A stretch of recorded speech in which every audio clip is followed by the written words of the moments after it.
I found lubricant and condom in my husband's luggage. I didn't agree. I swapped them with brilliant black mixed with paper spray. Hi, welcome to my channel. Here is my new story. 3 days after our 35th anniversary party, when I caught my husband hiding a bottle of high-end lube in his suitcase. I didn't flip out or make a scene. Instead, using my restorer's touch, I quietly swapped the contents with a colorless concoction of my own, the payoff, after his business trip. He and his little mistress came back covered in permanent black streaks and a burning sensation that felt like pure fire. But the worst part was still to come. Your presence here means the world to me. I'd love to know where my audience lives. Drop your city or country in the comments. Also, please note, this story includes fictional elements for entertainment and educational purposes. Any resemblance to actual names or settings is coincidental, but the message I'm conveying to you is useful. They say that in fine art restoration, the smallest fracture in varnish often reveals a deeper decay hidden beneath the surface. I have spent over 4 decades studying those fractures, tracing time's quiet betrayals across canvas and carved wood.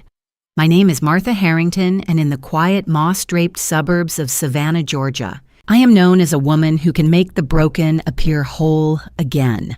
My studio occupies a sunlit wing of our colonial home filled with the scent of turpentine linseed oil and centuries-old dust. It has always been my sanctuary, precise, controlled, predictable. Every chemical reaction obeys its rules. Every restoration follows logic. Or at least, that is what I believed until one Tuesday morning in March 2025. The dawn light in Savannah arrived softly, filtering through ancient live oaks like honey. That morning, I was bent over an 18th century landscape painting, slowly lifting away decades of yellowed varnish with a solvent-dampened swab. Restoration demands patience. Truth cannot be rushed. My hands, though marked by years of careful work, remained steady. They were hands trained to preserve history, to respect what once was. The heavy oak door creaked open behind me. Arthur stepped in, already dressed in one of his tailored charcoal suits. At 62, my husband still carried the effortless authority of a man who managed fortunes for Georgia's elite. He looked composed, distinguished, successful, the image he had spent a lifetime perfecting. "Morning, Martha," he said smoothly, patting his pockets with mild irritation. "Have you seen my silver paper clips? I think I left them here last night." "Side table near the lacquer box," I replied, not looking up. "You were distracted. Your briefcase is still half open." He gave a short chuckle, hollow in a way I didn't question at the time. Busy quarter, high stakes. These funds don't manage themselves. His polished shoes clicked sharply against the hardwood as he crossed the room, but his movements felt rushed, uncharacteristically careless. As he reached the table, he turned too quickly. His wallet snagged the edge of my workbench and fell opening as it hit the floor. Arthur muttered under his breath and bent down, but his phone buzzed urgently. He froze for a fraction of a second, then pulled the phone out, distracted. "I'll get it," I said, setting my swab aside. For just a moment, something flickered across his face. Hesitation, maybe even panic. But the phone rang again. "Thanks, Martha. I'll be in the car," he said, already turning away. I knelt on the Persian rug and gathered the scattered cards. As I slid them back into place, I noticed a folded piece of cream-colored paper tucked behind his license. It had slipped loose. I unfolded it without thinking. It was a receipt from Miller & Sons, the most exclusive jeweler on Broughton Street. My chest tightened as I read. The date, March 15th, 3 days earlier. The item, a 6-carat flawless diamond tennis necklace set in platinum. The total, $100,400. I stared at the number until it blurred. $100,000. My fingers instinctively rose to my bare neck. The night before had been our 35th wedding anniversary. We had dined quietly at the old pink house. Arthur had been polite, attentive in a distant way. He toasted 35 years of stability and kissed my cheek. My gift had been a modest book on Renaissance techniques. I told myself it was enough. At our age, we didn't need grand gestures, but now sitting on the floor, the smell of solvents suddenly suffocating, I understood. While I unwrapped a book, someone else had worn diamonds heavy enough to leave an impression on skin. Someone younger. Someone who didn't carry the smell of linseed oil on her hands. The house fell into a deafening silence. I thought of the late nights, the passwords, the way he looked through me now, not with anger, but with indifference, as if I were furniture that had simply faded into the background. I am a restorer. I see structure beneath surfaces, and in that moment I saw my marriage clearly. It wasn't a minor crack. The entire frame had rotted through. The man I trusted had spent the equivalent of a home to purchase someone else's affection while reducing our shared life to routine obligation. A strange calm spread through me.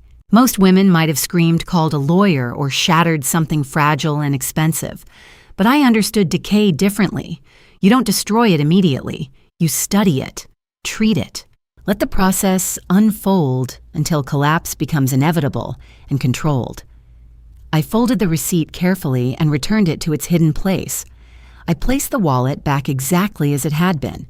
Then I stood steady and returned to my workbench.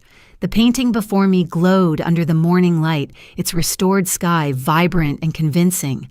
But I knew better. Beauty can be constructed. Truth often lies buried beneath layers designed to deceive. My hands trembled slightly as I picked up the swab again. These hands could mend centuries-old damage. They could restore priceless works to life. But as a single tear fell onto the wood beneath them, I understood something I had never faced before. There are fractures no skill can repair.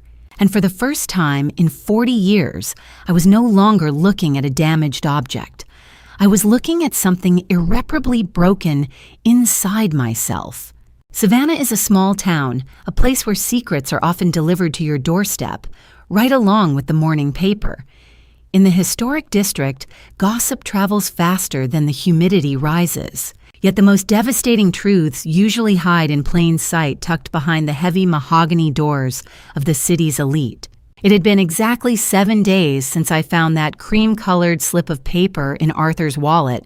7 days of me acting the part of the devoted, oblivious wife, while my mind cataloged every one of his lies, like a restorer documenting the decay of a forged masterpiece. I stood in the lobby of Harrington and Associates, clutching a heavy wicker basket filled with a roast beef sandwich and a thermos of chilled gazpacho. The office was located in a restored bank building downtown, all marble floors and soaring ceilings, designed to intimidate the less fortunate. I had chosen my outfit with surgical intent. A classic Chanel-style suit in a muted navy, my hair pinned back in a conservative bun, and just enough pearls to look like the matriarch of a legacy family. I wanted to look established. I wanted to look permanent. Good afternoon, Mrs. Harrington. The receptionist chirped, her eyes flickering briefly to my hands before she could catch herself. I didn't blame her. Even through my gloves, the faint, permanent stains of turpentine and the calluses from decades of handling abrasive solvents were a stark contrast to the sterile, polished environment of the investment firm.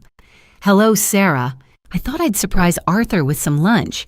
He's been working so hard lately, I said, offering a smile that didn't reach my eyes. The kind of smile I'd spent 35 years perfecting for social galas. He's in a meeting, but his new executive assistant, Chloe, can see if he's almost finished, she replied, gesturing toward the glass-walled offices in the back. The name Chloe tasted like ash in my mouth. I walked past the rows of cubicles, the clicking of my heels echoing like a countdown.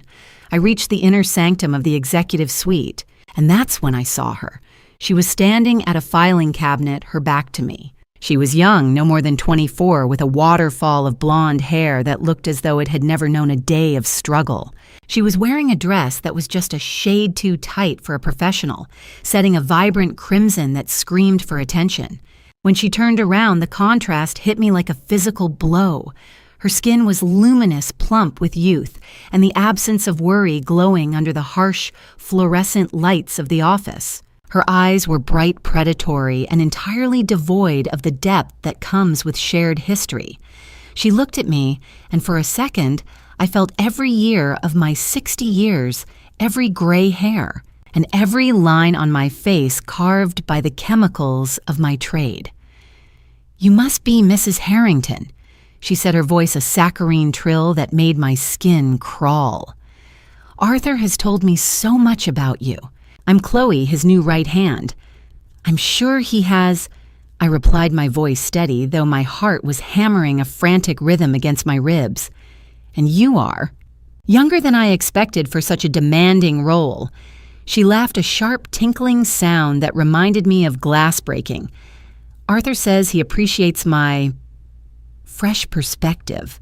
He's in a conference call right now, but I was just about to bring him his midday vitamins." I watched as she walked toward the door of Arthur's private office. She didn't just walk. She glided with a confidence that can only be bought with someone else's money. As she reached the door, she didn't knock. She entered with a familiarity that felt like a slap. I followed her, my footsteps silent on the thick carpet. Through the partially open door, I saw Arthur sitting at his desk, his back turned to us as he stared out the window at the Savannah skyline. Chloe approached him from behind. She didn't set the vitamins on the desk. Instead, she leaned down her fingers, long manicured, and painted a defiant gold, resting on the charcoal wool of his shoulder. It wasn't a professional touch. It was a possessive one. Her thumb traced the line of his collar, a slow, intimate caress that spoke of hours spent in places far less public than this office. Arthur didn't flinch. He didn't pull away. He leaned into the touch, a weary sigh escaping his lips, a sigh that I had once thought was reserved for the comfort of our home. In that moment, the man I had built a life with disappeared, replaced by a stranger who was being groomed by a predator. Then Chloe tilted her head as she whispered something in his ear, and the overhead fluorescent lights caught something on her neck. My vision narrowed, the rest of the room blurring into a gray haze as I focused on that single point of light. There it was, the 6-carat D-flawless diamond tennis necklace from Miller & Sons. It sat against her smooth, unlined throat, a circle of fire that seemed to mock every sacrifice I had ever made for our marriage. It was too heavy for her, too expensive for her salary, and far too significant to be anything other than a trophy of her conquest. $100,000. It looked different than I had imagined. On the receipt, it had been a series of cold numbers. On her, it was a brand. It was the physical manifestation of Arthur's betrayal, a shimmering line drawn between my world of old, dusty canvas and this new, bright and soulless reality he had chosen. Arthur turned his chair around, finally noticing my presence in the doorway. For a split second, I saw it, the flicker of raw, unadulterated fear in his eyes. The same panic I'd seen when he dropped his wallet in my studio, but it was gone in an instant, replaced by the smooth, polished mask of the Savannah executive. "Martha." "What a surprise," he said, standing up and smoothing his tie, his voice devoid of the warmth he'd just shared with Chloe. "You shouldn't have troubled yourself with lunch." "It was no trouble, Arthur," I said, stepping into the room and placing the basket on his desk right next to the vitamins Chloe had finally set down. I didn't look at him. I looked at her. I looked at the way the diamonds sparkled, almost blindingly against her skin. Chloe didn't look away. She didn't blush. She didn't offer a single sign of shame. Instead, she stood her ground, her hand moving up to delicately touch the clasp of the necklace, a gesture so deliberate it was a declaration of war. "It's a beautiful piece, isn't it, Mrs. Harrington?" she asked, her voice dripping with a mock innocence that felt like poison. Arthur told me it was a gift for someone very special who has helped him through a very difficult transition at the firm. I looked at the girl who was exactly the age of the daughter Arthur and I never had. I looked at her radiant, flawless face, and then down at my own hands, stained with the labor of preserving a past that he was so eager to set on fire. I felt a coldness settle in my bones, a stillness that comes when you realize the person you are fighting isn't just a thief, but a parasite who has already convinced the host that she is vital. "Yes," I said, my voice as cold and clear as the diamonds on her neck. "It is a remarkable piece, though in my profession I've learned that the most brilliant gems often hide the most flawed structures. You'd be surprised how easily a flawless surface can shatter under the right amount of pressure." Chloe didn't flinch. She simply smiled at me, a wide, vibrant smile that revealed perfectly white teeth. It was a winner's smile, the kind of look a high-end collector gives to a piece of furniture that is finally being moved to the basement to make room for something modern, something fresh, something new. "I'll leave you two to your lunch," she said, her heels clicking rhythmically as she walked toward the door. As she passed me, she leaned in just close enough for me to catch the scent of her perfume, something floral, expensive, and cloying. She paused at the door, looking back over her shoulder, her hand resting on the frame. She smiled at me again, a smile of a victor meant for an antique that was about to be discarded. In my world, silver nitrate is a miracle used to renew metal, a delicate agent that breathes life back into the tarnished silver frames of the Baroque era. But tonight, it will be the instrument of justice. The clock on my studio wall chimed 2 a.m, the sound muffled by the thick, humid air of a savannah night. Outside, the cicadas were screaming in the live oaks, a restless primal sound that matched the vibration in my own veins. I sat at my stainless steel workbench, the harsh glow of my task lamp casting long, skeletal shadows across the rows of glass beakers and chemical canisters. I didn't feel tired. The exhaustion that usually comes with age had been replaced by a cold, crystalline focus that made every one of my senses feel painfully sharp. Arthur was asleep in the master suite, dreaming of his corporate triumphs, and no doubt the smooth, diamond-clad throat of his assistant. He slept with the peace of a man who believed he had already won, unaware that the wife he considered a relic was currently composing his downfall in a laboratory he never bothered to visit. He viewed my work as a quaint hobby, a dusty pursuit that kept me occupied while he ran the world. He forgot that a restorer's primary skill is the mastery of cause and effect. We know exactly what happens when you introduce an acid to a base. We understand that certain substances, though seemingly benign, carry the power to permanently alter the structure of whatever they touch. I reach for a dark amber bottle of silver nitrate. In its concentrated liquid form, it is as clear as spring water, indistinguishable from the expensive personal lubricants I had seen tucked into Chloe's designer handbag. That transparency is its greatest deception. When silver nitrate comes into contact with human skin, specifically the proteins in our cells, and is exposed to light, it undergoes a chemical reduction. It doesn't happen instantly. It waits. It lingers in the shadows, invisible and patient, until it encounters the sun. Once exposed to ultraviolet rays, it oxidizes, turning a deep, indelible black that bonds with the epidermis. It cannot be scrubbed away. It cannot be dissolved with soap. It must be worn until the skin itself dies and flakes away, a slow, agonizing process of shedding a mark of shame. But the black stain was only half of my design. I needed Arthur and his paramour to feel the heat of their choices. I pulled a vial of pure, pharmaceutical-grade capsaicin from the cabinet, the active heat component of chili peppers, refined into a colorless, odorless oil. I used a glass pipette to carefully measure out the dosage. Too much would cause immediate blistering that might alert them too soon. Too little would merely be a nuisance. I needed a slow burn, a rising heat that would build as their heart rates increased. A physical manifestation of the fire they had started in my home. My hands were perfectly steady as I stirred the mixture. I felt like a medieval alchemist brewing a curse, but the science was modern and undeniable. I was creating a chemical trap, a radioactive cocktail designed for a very specific kind of exposure. As the glass rod swirled in the beaker, I watched the liquid ripple. It looked so innocent. It looked like the kind of luxury product a wealthy man would use to facilitate an afternoon of betrayal in a sunlit hotel room. To test the potency, I pulled a scrap of old, untreated calfskin leather from my supply drawer, a piece discarded from a chair restoration project. I applied a small drop of the mixture to the center of the hide. In the dim light of the studio, the leather remained unchanged, the liquid soaking in without a trace. I then reached for my handheld UV curing lamp, the kind I use to set certain resins.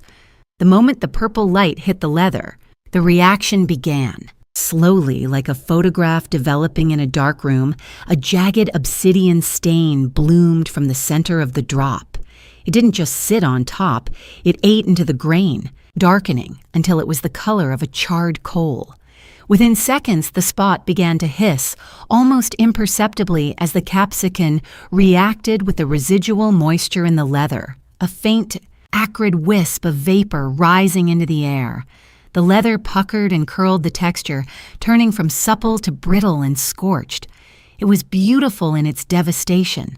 It was a masterpiece of consequences. I turned off the lamp and stared at the black mark on the calfskin. This would be Arthur's skin. This would be Chloe's face. They wanted excitement. I would give them a sensation they would never forget. They wanted a secret life. I would give them a mark that would tell the whole world exactly who they were. The silence of the house was suddenly broken by the low, rhythmic hum of the central air conditioning kicking in. I looked up at the wall mirror, a heavy, ornate piece from the Regency period that I had spent months restoring 3 years ago. The woman staring back at me didn't look like the boring wife Arthur described to his mistress. My face was pale, my hair disheveled, but my eyes, they were different. The soft, conciliatory gaze of a wife who had spent decades compromising had vanished. In its place was something sharp, cold, and predatory. I looked like a hunter who had finally found the perfect vantage point. I looked like a woman who had stopped trying to fix a broken past and had decided to forge a new, much darker future. I reached for the small, sterile bottles I had prepared, the ones I would use to upgrade Arthur's travel kit. I felt a strange sense of peace, the kind that comes when a difficult restoration project finally has a clear path forward. The rot had been identified. The solvent had been prepared. All that was left was the application. I packed away my chemicals with the same precision I used for my most expensive commissions, wiping down the workbench until it shone. I took the scrap of blackened leather and threw it into the incinerator in the corner of the room, watching it turn to gray ash. I walked out of the studio and toward the main house, my footsteps light on the hardwood. As I passed the guest suite, I heard the faint rhythmic sound of Arthur's snoring through the heavy door. He was deep in sleep, resting for his big business trip to Charleston, a trip he believed would be a victory lap of lust and ego. He had no idea that the luggage sitting by the door, the one he had packed so carefully with his expensive silk shirts and designer shoes, was about to be given an upgrade. He was dreaming of a weekend under the sun, never realizing that the very light he craved would be the thing that branded him a traitor forever. I climbed into my side of our large, cold bed, my heart steady, my mind already moving to the next phase. Arthur continued to snore, a peaceful man in a house of secrets, completely unaware that his carry-on bag was about to become the vessel of his own destruction. The best preparation always takes place in the absolute silence of a breaking home. In Savannah, the morning air is often heavy and still, as if the city itself is holding its breath before the heat of the day takes hold. This morning, the silence was punctuated only by the rhythmic, distant thrum of the shower in the master suite, a steady white noise that provided the perfect cover for my work. I stood in the walk-in closet, a space larger than most people's bedrooms, filled with the scent of cedar and Arthur's expensive sandalwood cologne. Arthur's leather carry-on bag, a handmade Italian piece I had gifted him for his 60th birthday, sat on the velvet ottoman like a sacrificial altar. He had packed it last night with the efficiency of a man who traveled often for business. his silk shirts and tailored slacks folded with a precision that bordered on the obsessive. He was going to Charleston, he claimed, for a 3-day summit on insurance risk management. In reality, I knew the only risk he was managing was the chance of me finding out where he was really spending his nights. I knelt beside the bag, my fingers steady and light. This was not unlike working on a delicate Ming vase or a fragile oil painting. The secret was in the touch. I reached into the side pocket and pulled out his toiletry kit, a matching leather pouch that contained his various vanities. Inside, nestled among his silver-handled razor and French toothpaste, were the target items: a bottle of high-end unscented body wash and the small discreet bottle of premium personal lubricant I had seen in his briefcase days prior. I withdrew the small glass vials of my custom-made silver nitrate and capsaicin mixture from my apron pocket. My mixture was a perfect crystalline liquid, odorless, colorless, and treacherous. To the naked eye, it looked like nothing more than water, but to a restorer, it was a volatile agent of transformation. Using a micro spatula, a tool I usually reserved for lifting centuries-old gesso, I carefully manipulated the seals of Arthur's bottles. Most people would have simply unscrewed the caps and poured the liquid in, but I knew Arthur. He was a man of detail. He would notice a broken seal or a drop of moisture on the rim. I worked with a surgeon's focus. I used a fine-tipped syringe to extract a precisely calculated amount of the original contents, creating just enough room for my additive. Then, I injected the silver nitrate solution back in the two liquids, merging seamlessly. I repeated the process with the lubricant, ensuring the concentration of capsaicin was high enough to cause significant discomfort without triggering an immediate, localized reaction that would abort their activities before the sun could do its work. As I carefully pressed the seals back into place, using a heat-sealing tool to mimic the factory finish, I felt a strange sense of professional pride. There were no scratches, no smudges, no evidence that the integrity of the containers had been compromised. In my world, a successful restoration is one where you cannot see the restorer's hand. This was no different. The sound of the shower suddenly stopped. My heart rate didn't even spike. I simply slid the toiletry kit back into the side pocket of the bag, zipped it shut, and stood up. I was smoothing the velvet on the ottoman just as the heavy, frosted glass door of the bathroom swung open. Arthur stepped out, wrapped in a thick white towel, steam curling around him like a shroud. He looked at me, a flicker of surprise crossing his face, before he smoothed it over with his usual practiced charm. "Martha, you're up early," he said, reaching for a fresh shirt from the rack. "I wanted to make sure you had everything you needed for Charleston, Arthur." I replied, my voice a soft, melodic contrast to the coldness in my chest. "It's a long drive. And I know how you get when you're stressed about these high-stakes meetings." He smiled at me, the same smile he had probably used on Chloe yesterday. "I appreciate the thought, dear. Truly. But I've got it all under control. Morrison and Associates expect a lot from this presentation." "I'm sure they do," I said, walking over to him and adjusting the collar of his shirt. I felt the warmth of his skin under my fingers, the very skin that would soon be branded with the consequences of his arrogance. "You've always been so dedicated to your work. It's one of the things I've always admired about you. Your ability to maintain a facade no matter the pressure." He chuckled, missing the edge in my words. "It's not a facade, Martha. It's professionalism. Something the younger associates could learn a thing or two about." "Oh, I think they're learning more than you realize, Arthur," I murmured, patting his chest. He checked his watch, a luxury timepiece that I had picked out for him years ago. "I need to get moving. The interstate will be a nightmare if I don't leave now." "Of course," I said, stepping back to let him finish dressing. I watched him zip up the carry-on, the very bag that contained his undoing. He looked so confident, so sure of himself, a man who believed he was leaving a boring life for an exciting one. He leaned in and kissed my cheek, a dry, perfunctory gesture that felt like a debt being paid. "I'll call you when I get to the resort. Don't wait up for me." "I won't, Arthur." I promised, watching him hoist the bag onto his shoulder. I have plenty of work in the studio to keep me occupied. Restoration is a slow process, but the results are always worth the wait. As I followed him to the front door, the morning sun was just beginning to hit the porch, casting long golden fingers across the hardwood floors. I stood on the threshold as he loaded the bag into his car, the engine purring to life like a satisfied predator. "Have a safe trip, Arthur," I called out as he began to back down the driveway. He waved a hand out the window, his mind already miles away, already picturing the sun-drenched resort in Charleston and the woman who would be waiting for him there. I stood there for a long time after the car had disappeared around the bend, the silence of Savannah settling back over the house like a heavy velvet curtain. I felt a strange cold peace. The chemicals were in place. The catalyst was the sun, and Arthur was driving straight into its rays. I went back inside and closed the heavy oak door, locking it firmly behind me. I wished him a radiant trip in every literal sense of the word. I began searching for the financial leaks, and what I found was far worse than mere infidelity. In the world of art, a forgery is often betrayed by the confidence of the stroke.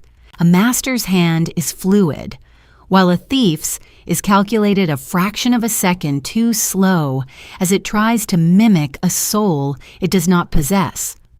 As the afternoon sun of Savannah began to cast long, skeletal shadows across the Persian rugs of the family archives room, I realized that for years I had been living with a man who was not just a traitor to my heart, but a predator of my legacy. The archives room was a quiet, dust-moated sanctuary filled with floor-to-ceiling mahogany shelves. It held the history of the Harringtons' deeds to coastal properties records of insurance portfolios and the thick, leather-bound folders of our private trust funds. Arthur always kept the key on his main ring, but he had forgotten that a restorer of antique furniture knows every secret latch and hidden compartment in this house. With a simple tension tool and a steady hand, I had bypassed the lock in seconds. I sat at the heavy desk, the scent of old paper and stagnant air filling my lungs.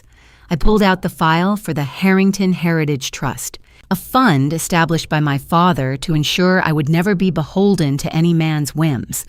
It was supposed to be a $500,000 safety net, a sum that had remained untouched for decades.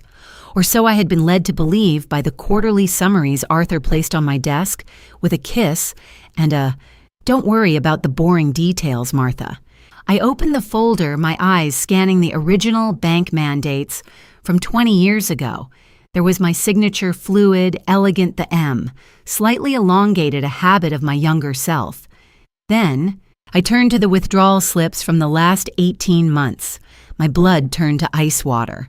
There were 6 separate withdrawals, each for $70,000 or $80,000, totaling nearly $500,000, the entire principal of the trust.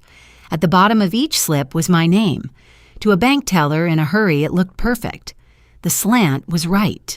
The ink color matched my preferred fountain pen. But as I pulled my magnifying loupe from my pocket and leaned in, the deception screamed at me. Arthur was a brilliant financier, but he was an amateur at the art of the line. Under 10 times magnification, the shaky quality of the ink flow revealed what we call hesitation marks. The person who signed this hadn't been writing. They had been drawing. They had paused at the curves of the I and R and fearful of making a mistake. It was a cold, clinical imitation. It was a forgery. He hadn't just cheated on me with a girl young enough to be his daughter. He had systematically hollowed out my inheritance to fund his betrayal. I closed my eyes, picturing the $100,000 necklace on Chloe's throat. Now I knew whose money had paid for it. It wasn't his hard-earned commission. It was my father's sweat and my own security. He had used my own name to rob me of my future, all while smiling at me over the dinner table. The betrayal of the flesh is a heat-of-the-moment sin, but the betrayal of the pen is a cold-blooded calculation. Each of these slips represented a moment where Arthur sat at his mahogany desk, practiced my signature on a scrap of paper. and then committed a felony against the woman who had stood by him for 35 years. He had looked at me every evening knowing he was making me a pauper in my own home, one elegant stroke at a time. I felt a roar of phantom heat in my chest, a stark contrast to the chilled air of the archives room. For decades, I had been the silent partner, the graceful wife who stayed in the studio while he played the lion of Savannah's financial district. I had trusted him with the boring details because I believed our lives were a single, integrated canvas.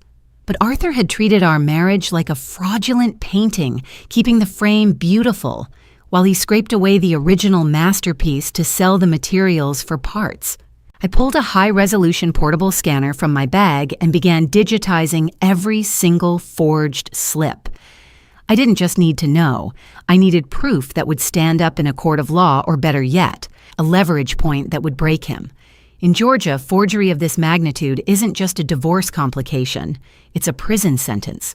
As I watched the green light of the scanner crawl across the forged documents, I thought of the $500,000. To Arthur, it was probably just a number, a way to keep Chloe's expensive tastes satisfied and his ego inflated. To me, it was the realization that the man I loved for 35 years was nothing more than a common thief in a tailored suit. He didn't just want a new life, he wanted me to pay for it without ever knowing I was the donor. The sunlight finally retreated from the room, leaving me in a gloom that felt appropriate. I replaced the files exactly as they had been wiped the desk of my fingerprints and locked the door. I walked through our silent, cavernous home, past the portraits of his ancestors that looked down with their painted, judgmental eyes. They had always been so proud of their honorable lineage. I wondered what they would think of the current patriarch, a man who stole from his wife's dowry to buy the silence and lust of a secretary. I returned to my studio, the place where truth and beauty were the only currencies that mattered. I looked at the chemical mixtures I had prepared earlier. My revenge was no longer just about a stained skin or a ruined weekend in Charleston. It was about a total restoration of justice. Arthur had spent years perfecting the art of the lie, believing that my gentle, artistic soul would never look beneath the surface of our financial lives. He thought he had left me with a modest book on Renaissance art while he took the diamonds. He thought he could buy his way out of this marriage with the very money he had stolen from me. I sat in the dark, my hands no longer trembling. The numbness of the morning had been replaced by a white-hot clarity. Arthur wanted to use my money to buy his freedom. He wanted to walk away with a young girl and a fat bank account, while I faded into the background of Savannah's social memory. I stared out the window toward the north, toward Charleston, where the sun was likely setting on his first evening of business. I leaned back against my workbench, the cold metal biting into my skin. He wants to use my money to buy his freedom. I will show him the true price of that freedom, and it will cost him every cent, every shred of his reputation, and every breath of his stolen life. Light can provide warmth, but UV light can expose the darkest of souls.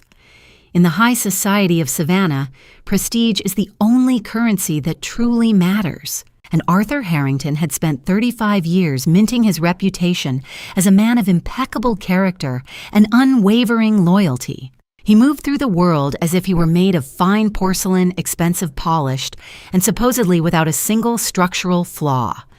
But tonight, at the Harrington and Associates annual gala, held in the grand ballroom of the DeSoto Hotel, I was going to show the city that the porcelain was held together by nothing but lies.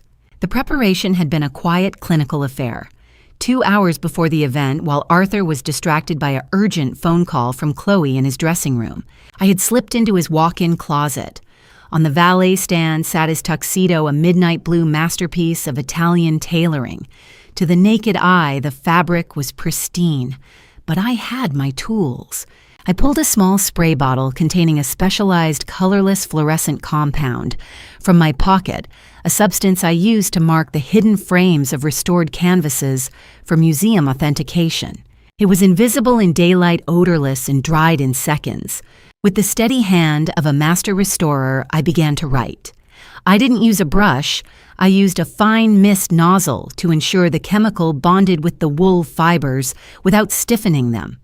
On the broad, confident back of his jacket, I inscribed 4 words in a bold capitalized script. It felt like I was restoring a lost truth to a fraudulent surface. Once the liquid dried, the coat looked exactly as it had before. Arthur returned smelling of expensive cologne and deceit, and I personally helped him into the jacket, smoothing the shoulders with a gentle pat that he mistook for affection. The grand ballroom was a sea of crystal chandeliers, champagne flutes, and the low rhythmic hum of George's elite discussing interest rates and summer homes. Arthur was in his element, holding court near the center of the room, his laughter rich and commanding. He looked every bit the pillar of the community, a man whose word was bond. Chloe was there too, hovering at the periphery in a silver dress that was far too provocative for a corporate gala, the Miller and Sons necklace sparkling on her throat like a beacon of my stolen inheritance. "You look particularly radiant tonight, Martha," Arthur whispered as he passed me a glass of vintage Krug. "People are noticing. It's good for the firm's image." "Oh, I think people are about to notice a lot more than my dress." "Arthur." I replied, my voice a soft melodic chime. Tonight is about transparency after all. The highlight of the evening was the luminous Savannah presentation, a high-tech art show where the ballroom lights were extinguished, replaced by a massive array of high-intensity blacklights to showcase a local artist's fluorescent murals. It was a moment of pride for the firm, a symbol of their forward-thinking vision. "Ladies and gentlemen," the master of ceremonies announced, his voice echoing through the hushed room, "please turn your attention to the stage as we embrace the hidden beauty of our city." The chandeliers flickered and died. For a heartbeat, the room was plunged into a heavy velvet darkness. Then, with a low hum, the UV floodlights roared to life, bathing the entire ballroom in a surreal violet glow. The murals on the walls erupted into neon greens and electric blues. But my eyes were not on the art. I was standing 10 feet behind Arthur, positioned perfectly in the path of a primary UV spotlight. At first, there was a confusing murmur. A few people near us pointed and whispered. Then, the whispers turned into a collective gasp that rippled through the room like a physical wave.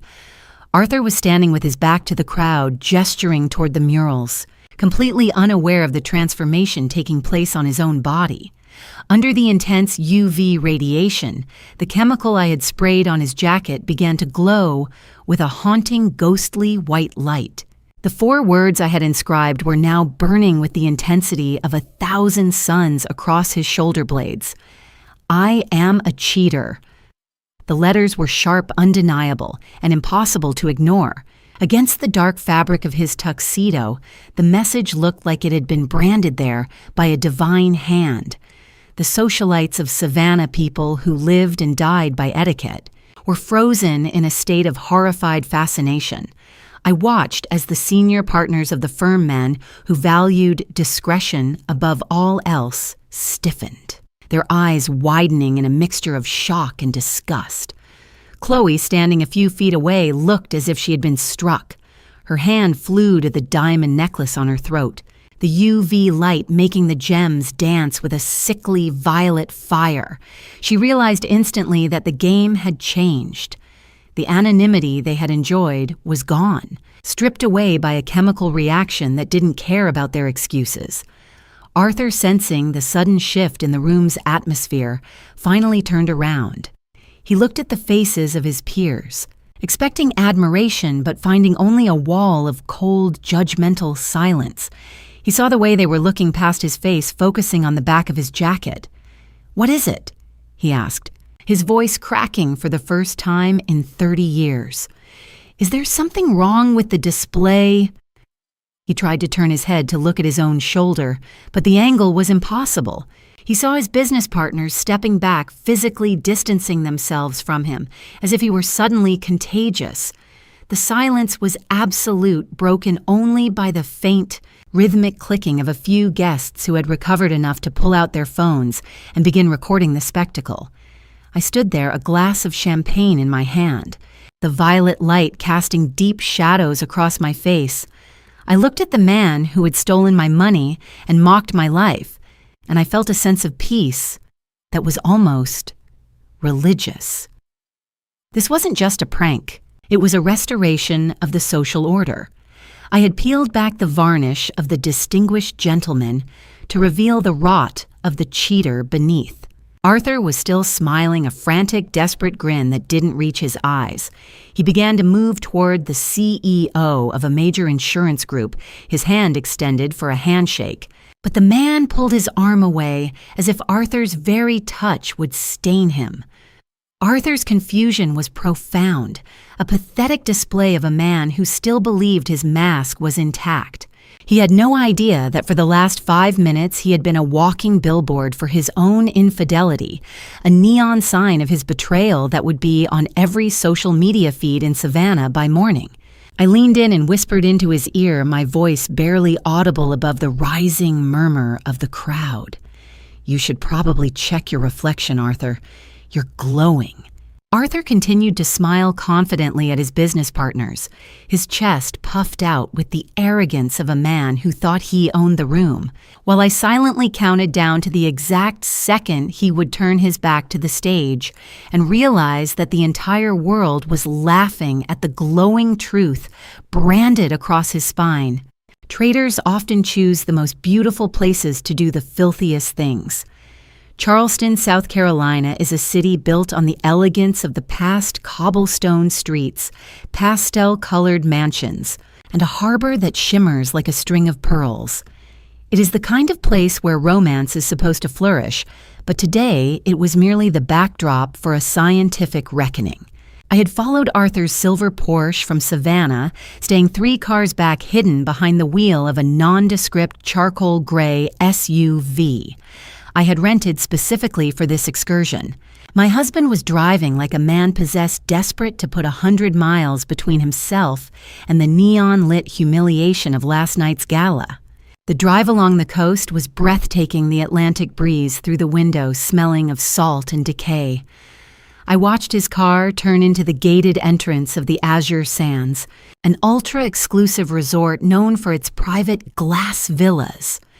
These architectural marvels were designed for the modern elite floor-to-ceiling windows on all 4 sides, offering an unobstructed view of the ocean. They were temples of transparency, ironically chosen by a man who lived a life of total opacity. I parked my vehicle in the public beach lot about 200 yards away, tucked behind a cluster of sea oats. I adjusted my wide-brimmed straw hat and oversized dark sunglasses, looking like just another wealthy tourist enjoying the South Carolina sun.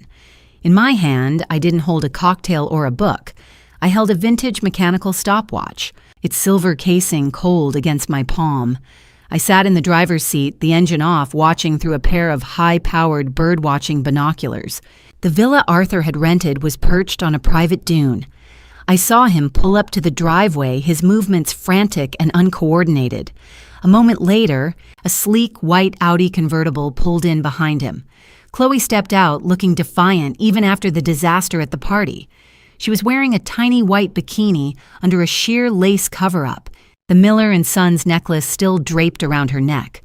She walked toward Arthur with the practiced sway of a woman who knew her beauty was her only currency. I watched through the lenses as they met on the wooden deck. Arthur took her in his arms, his face buried in her neck. He looked small, broken by the social exile he had faced just hours ago. He was seeking refuge in the very thing that had destroyed him, unaware that he was walking into a secondary trap that I had laid with the precision of a master restorer. "Go on," I whispered to the empty car, my voice a dry rasp. "Step into the light." They disappeared into the villa. The structure was a masterpiece of glass and steel, catching the midday sun and amplifying it. The interior was flooded with brilliant, unfiltered light. I could see them clearly, 2 shadows moving through the sun-drenched living room toward the master suite. They were so confident in their privacy, so sure that the walls of glass served only to show them the beauty of the world, never realizing that the glass was also a magnifying lens for their own undoing. I pressed the button on my stopwatch. Click. The timing was crucial. Based on my laboratory tests, the silver nitrate I had swapped into Arthur's toiletries would be absorbed into the skin's top layer within 30 minutes of application. He would have showered the moment he arrived to wash off the stain of the gala. He would have used the body wash. He would have used the lubricant. He would have coated his skin in my colorless, odorless cocktail of silver nitrate and capsaicin. Now all he needed was the catalyst. The Charleston sun was at its zenith, the UV index climbing into the high 9s. The villa was acting like a greenhouse, trapping the radiation and bathing every inch of their skin in the invisible rays that would trigger the chemical reduction. I watched them move toward the bed, which was positioned directly under a massive skylight. The irony was almost poetic. They were basking in the warmth of their betrayal, celebrating their freedom while the very air around them was conspiring to mark them forever. I leaned back in my seat, the binoculars steady. I could see Arthur's pale back through the glass, his skin glistening with sweat and the residue of the chemicals I had prepared. Beside him, Chloe was a silhouette of youthful arrogance. They were laughing now, probably mocking the old crazy wife who had tried to embarrass them with a glowing jacket. They thought they had survived the worst of it. They thought the darkness had passed. I watched the seconds tick by on the stopwatch.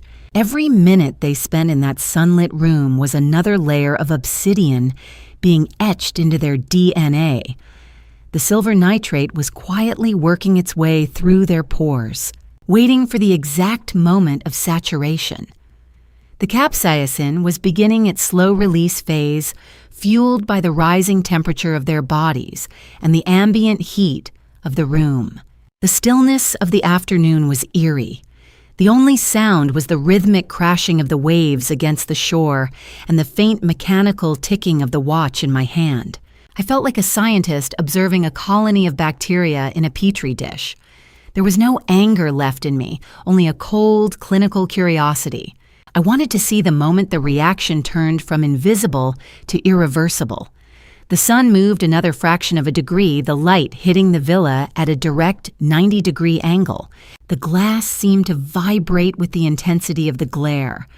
Inside, I saw Arthur suddenly pull away. He stood up, rubbing his arms, his movements jerky, even from 200 yards away. I could see the confusion in his posture. He walked toward the bathroom, then stopped looking at his hands in the direct light. I didn't need the binoculars to know what he was seeing.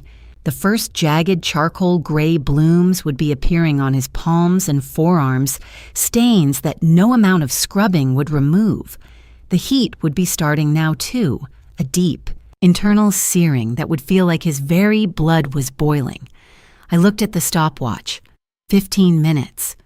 Chloe was sitting up now, her hand going to her face, her fingers tracing the dark streaks that were beginning to map out her features like a grotesque mask. The glass villa was no longer a sanctuary. It was an oven, and they were being baked in the truth of their own filth. I lowered the binoculars and took a slow, deep breath of the salt air. The azure sands was a beautiful place indeed. But as I watched the two figures through the glass begin to thrash in sudden, inexplicable pain, I realized that some stains are so deep they require the sun itself to bring them to the surface. I clicked the stopwatch one last time. The reaction was complete. The chemicals had taken hold. Chemical reactions never lie. They don't have egos. They don't have mistresses. And they don't forge signatures. They simply follow the laws of the universe. And right now, the laws of the universe were demanding a very dark, very permanent kind of transparency. It only takes a little bit of time and a whole lot of light. The real game has just begun. Before I reveal what happened to them in that sun-drenched glass mansion, please leave a comment, yes, so I know you're still holding your breath following this journey with me. And please note, the following events will include some fictional elements constructed for dramatic effect. If you feel uncomfortable, you can stop the video right here. There is a type of darkness that does not come from the night, but from your very own pores. As I sat in my rental car, the stopwatch ticking like a mechanical heart, I imagined the scene unfolding inside the glass villa. In the world of art restoration, we call it irreversible staining, when a foreign substance bonds so deeply with the substrate that any attempt to remove it only destroys the original material. Arthur and Chloe were about to learn that the human body is the most delicate substrate of all. Inside the villa, the midday sun was relentless. The floor-to-ceiling glass panels acted as a massive solar collector, funneling ultraviolet radiation directly onto the bed where the two of them lay. I could see the sudden shift in their movements through my binoculars. Arthur sat up abruptly, his hands clutching at his midsection. The capsaicin I had infused into the lubricant was no longer a slow-release heat. It had reached its flashpoint, fueled by their rising body temperatures and the sweltering greenhouse effect of the room. It started as a low internal thrumming, a sensation of being sunburned from the inside out. I watched Arthur scramble toward the bathroom, his gait clumsy and desperate. Chloe followed seconds later, her hands frantic as she clawed at her own thighs and torso. She was screaming now. I couldn't hear it through the glass and the distance, but the jagged shape of her mouth told the story. The bathroom of the suite was another marvel of modern design, featuring a double vanity mirror that faced a giant skylight. This was where the nightmare truly began. As Arthur reached for the faucet, the direct UV light hit his hands. The silver nitrate, which had been invisible and dormant in the shadows of the bedroom, reacted instantaneously with the intense radiation. Before his very eyes, his palms began to char. It didn't look like a bruise. It looked like he was turning into wood. Deep, obsidian streaks erupted across his fingers, mapping out the ridges of his skin in gruesome detail. In a panic, he splashed cold water on his face, trying to soothe the searing. White-hot agony radiating from his lower body. This was his fatal mistake. His hands coated in the concentrated chemical from the lubricant and the spiked body wash, transferred the silver nitrate directly to his forehead, cheeks, and jawline. As he scrubbed his face in a frantic attempt to wash away the heat, he was actually painting himself with a permanent mask of shame. Chloe, equally delirious with pain, grabbed a bar of luxury soap and began to lather her skin. Believing that the stinging was an allergic reaction she could simply scrub off.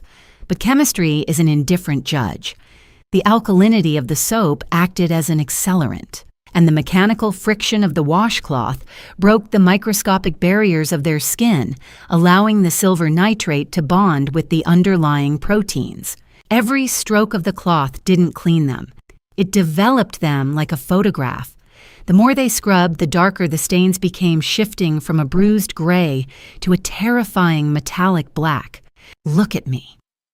Arthur's silent scream seemed to echo across the dunes. He stared into the mirror, seeing a monster where a distinguished executive had stood moments before. His face was a chaotic map of black splotches and streaks, as if a madman had attacked him with a bucket of industrial ink. Chloe was in even worse shape. Her youthful, luminous skin was now a jagged landscape of charcoal-colored patches. The Miller & Sons necklace, that $100,000 trophy of her greed, sat against a neck that was turning the color of a burnt wick. The capsaicin had now fully engaged with their pain receptors. It is a peculiar kind of torture. It mimics the sensation of actual fire without leaving a physical burn mark, tricking the brain into believing the body is being incinerated. They were trapped in a paradox. Their skin looked like it had been charred in a furnace, and their nerves were screaming that they were currently on fire. Yet there was no smoke, no flame, only the brilliant, mocking Charleston sun. I watched through the binoculars as Arthur turned away from the mirror, his face a distorted mask of obsidian and terror. He looked down at his hands again. They no longer looked human. They looked like they had been dipped in a vat of printer's ink, the blackness extending up to his elbows where the soap suds had carried the chemical. He tried to grab a towel, but his fingers were trembling so violently he could barely grip the fabric. Chloe had collapsed to the floor. Her sheer lace cover-up discarded her body, a patchwork of dark oxidized stains. The contrast against the white marble floor was stark, a visual representation of the rot I had spent weeks studying in my studio. This was the restoration I had envisioned, stripping away the veneer of their lies to reveal the darkness they had tried so hard to hide. They were no longer the power couple of the insurance world. They were two shabby, blackened figures reduced to their most primal instincts by a chemical reaction they couldn't comprehend. Arthur tried to speak to comfort her, but the capsaicin had likely reached his mucous membranes. His eyes were streaming with tears that carved silver tracks through the black oxidation on his cheeks. They were terrified that they had been cursed, that some ancient, biblical plague had descended upon them in the middle of their sun-drenched paradise. They didn't understand the science, and in their ignorance, the fear was absolute. Every time they looked at each other, they saw the evidence of their sin written in indelible black ink. Finally, the agony and the claustrophobia of the glass-walled oven became too much to bear. Arthur, his face a horrific mosaic of charcoal and sweat, lunged for the sliding glass door that led to the private balcony. He needed air. He needed help. He needed the world to save him from the fire he had built for himself. He threw open the door, Chloe stumbling behind him, both of them gasping for the salt breeze of the Atlantic.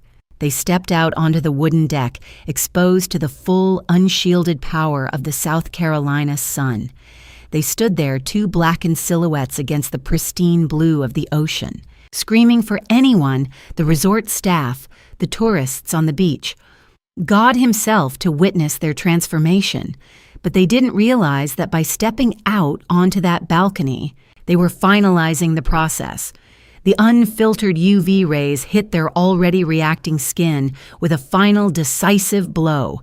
The last of the invisible silver nitrate oxidized in a heartbeat, sealing the blackness into their cells for weeks to come.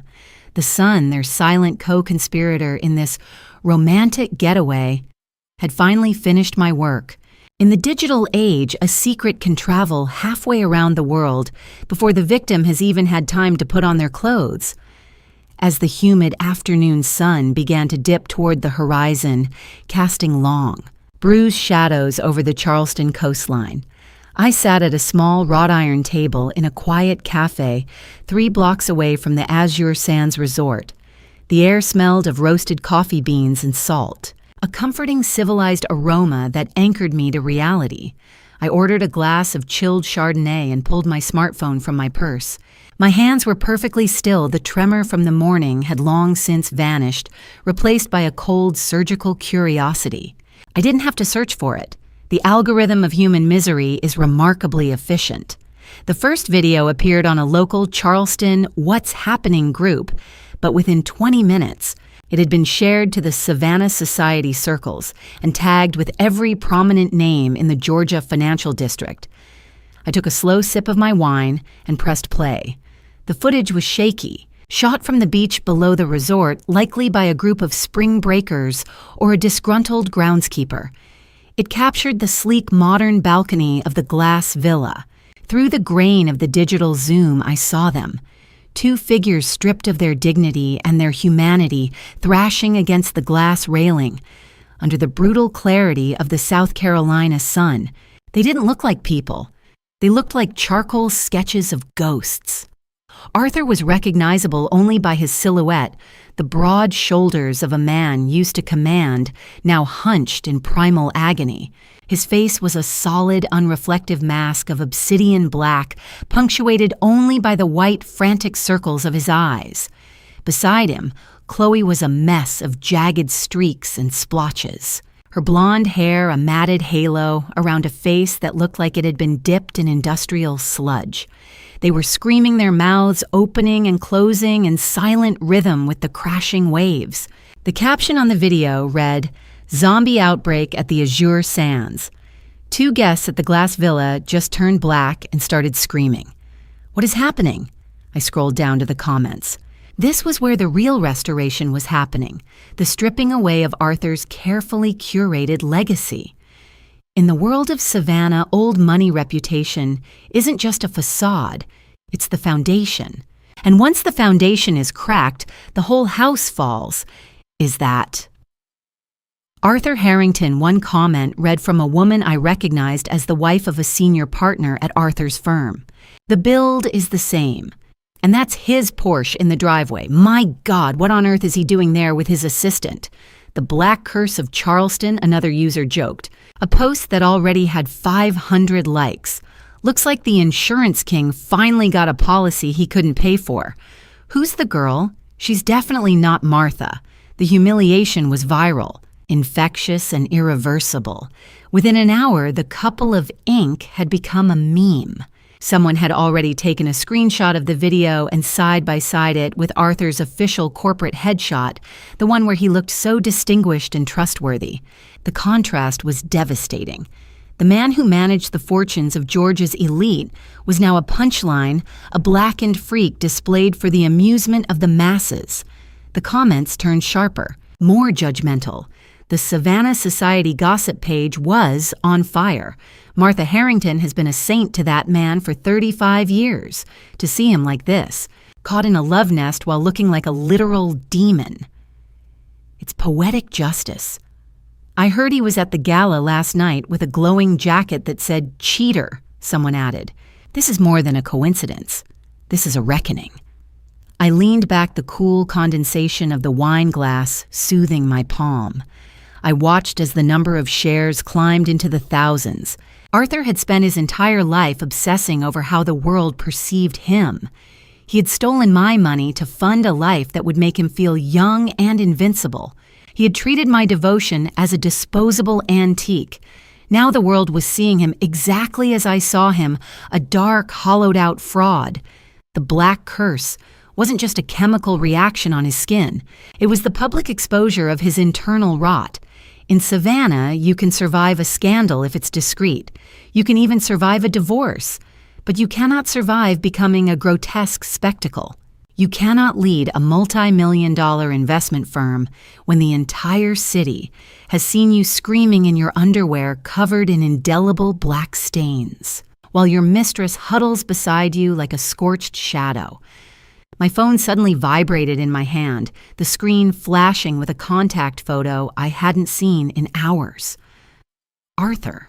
I let it ring for 3 beats, composed my face into a mask of tragic concern, and cleared my throat. When I answered, I made sure my voice was thin, trembling with the perfect pitch of a devastated wife. "Hello, Arthur." I whispered, my eyes fixed on the sunset over the harbor. "Martha. Martha, help me." His voice came through the line, a ragged, wet sound. He sounded like he was hyperventilating. Something is wrong. We're at the hospital in Charleston. They don't know what it is. My face. My hands. Martha, it's black. It won't come off. It burns, Martha. It burns like fire. I closed my eyes, picturing him in a sterile hospital room, his blackened skin contrasting against the white sheets. The doctors baffled by a condition that defied every medical textbook. "Oh my God, Arthur." I sobbed a sound so convincing it almost surprised me. "What are you talking about? Where are you? I've been calling the office. They said you were in meetings all day. What hospital? Why are you in Charleston?" I can't explain." He wheezed, his voice breaking into a pathetic sob. "Please, just come. I'm scared, Martha. Everyone is looking at me. They're taking pictures through the door. The nurses. They're whispering. They think I'm a monster. I'm coming, Arthur. I'll leave right now." I cried, standing up and throwing a $20 bill onto the table to cover my wine. "Don't worry, darling. I'm your wife. I'll take care of everything. I'll be there to help you through this nightmare." I hung up the phone. The poor, devoted wife persona was still perfectly intact. To the world and to Arthur, I was the victim, the one rushing to the side of her fallen, blackened husband. They would never suspect that the woman who was about to walk into that hospital room with tears in her eyes was the same woman who had designed every inch of his agony. I walked to my car, the evening air cooling my skin. Arthur thought he was calling for a savior. He had no idea that he was calling the architect of his prison. He wanted me to witness his pain, to hold his hand, and to tell him it would be okay. I would do all of those things. I would play the role of the grieving spouse to perfection, all while documenting every moment of his public collapse. He wanted a wife he could ignore. He got a restorer who wouldn't stop until the truth was the only thing left on the canvas. I started the engine. The purr of the SUV, a soothing contrast to the frantic ring of my phone as more friends from Savannah began to call, eager to offer their condolences for the video they had all just seen. I put the car in gear and began the drive toward the hospital. It was time for the next act. Arthur wanted me to see what had happened to him. I wouldn't miss it for the world. Sometimes the best way to evade justice is to pretend that you no longer have any memory of it. In the high-stakes restoration of a life, a master must not only remove the old varnish, but also apply a protective sealant, a layer so durable that no solvent of truth can penetrate it. As I sat in the plush, velvet armchair of Dr.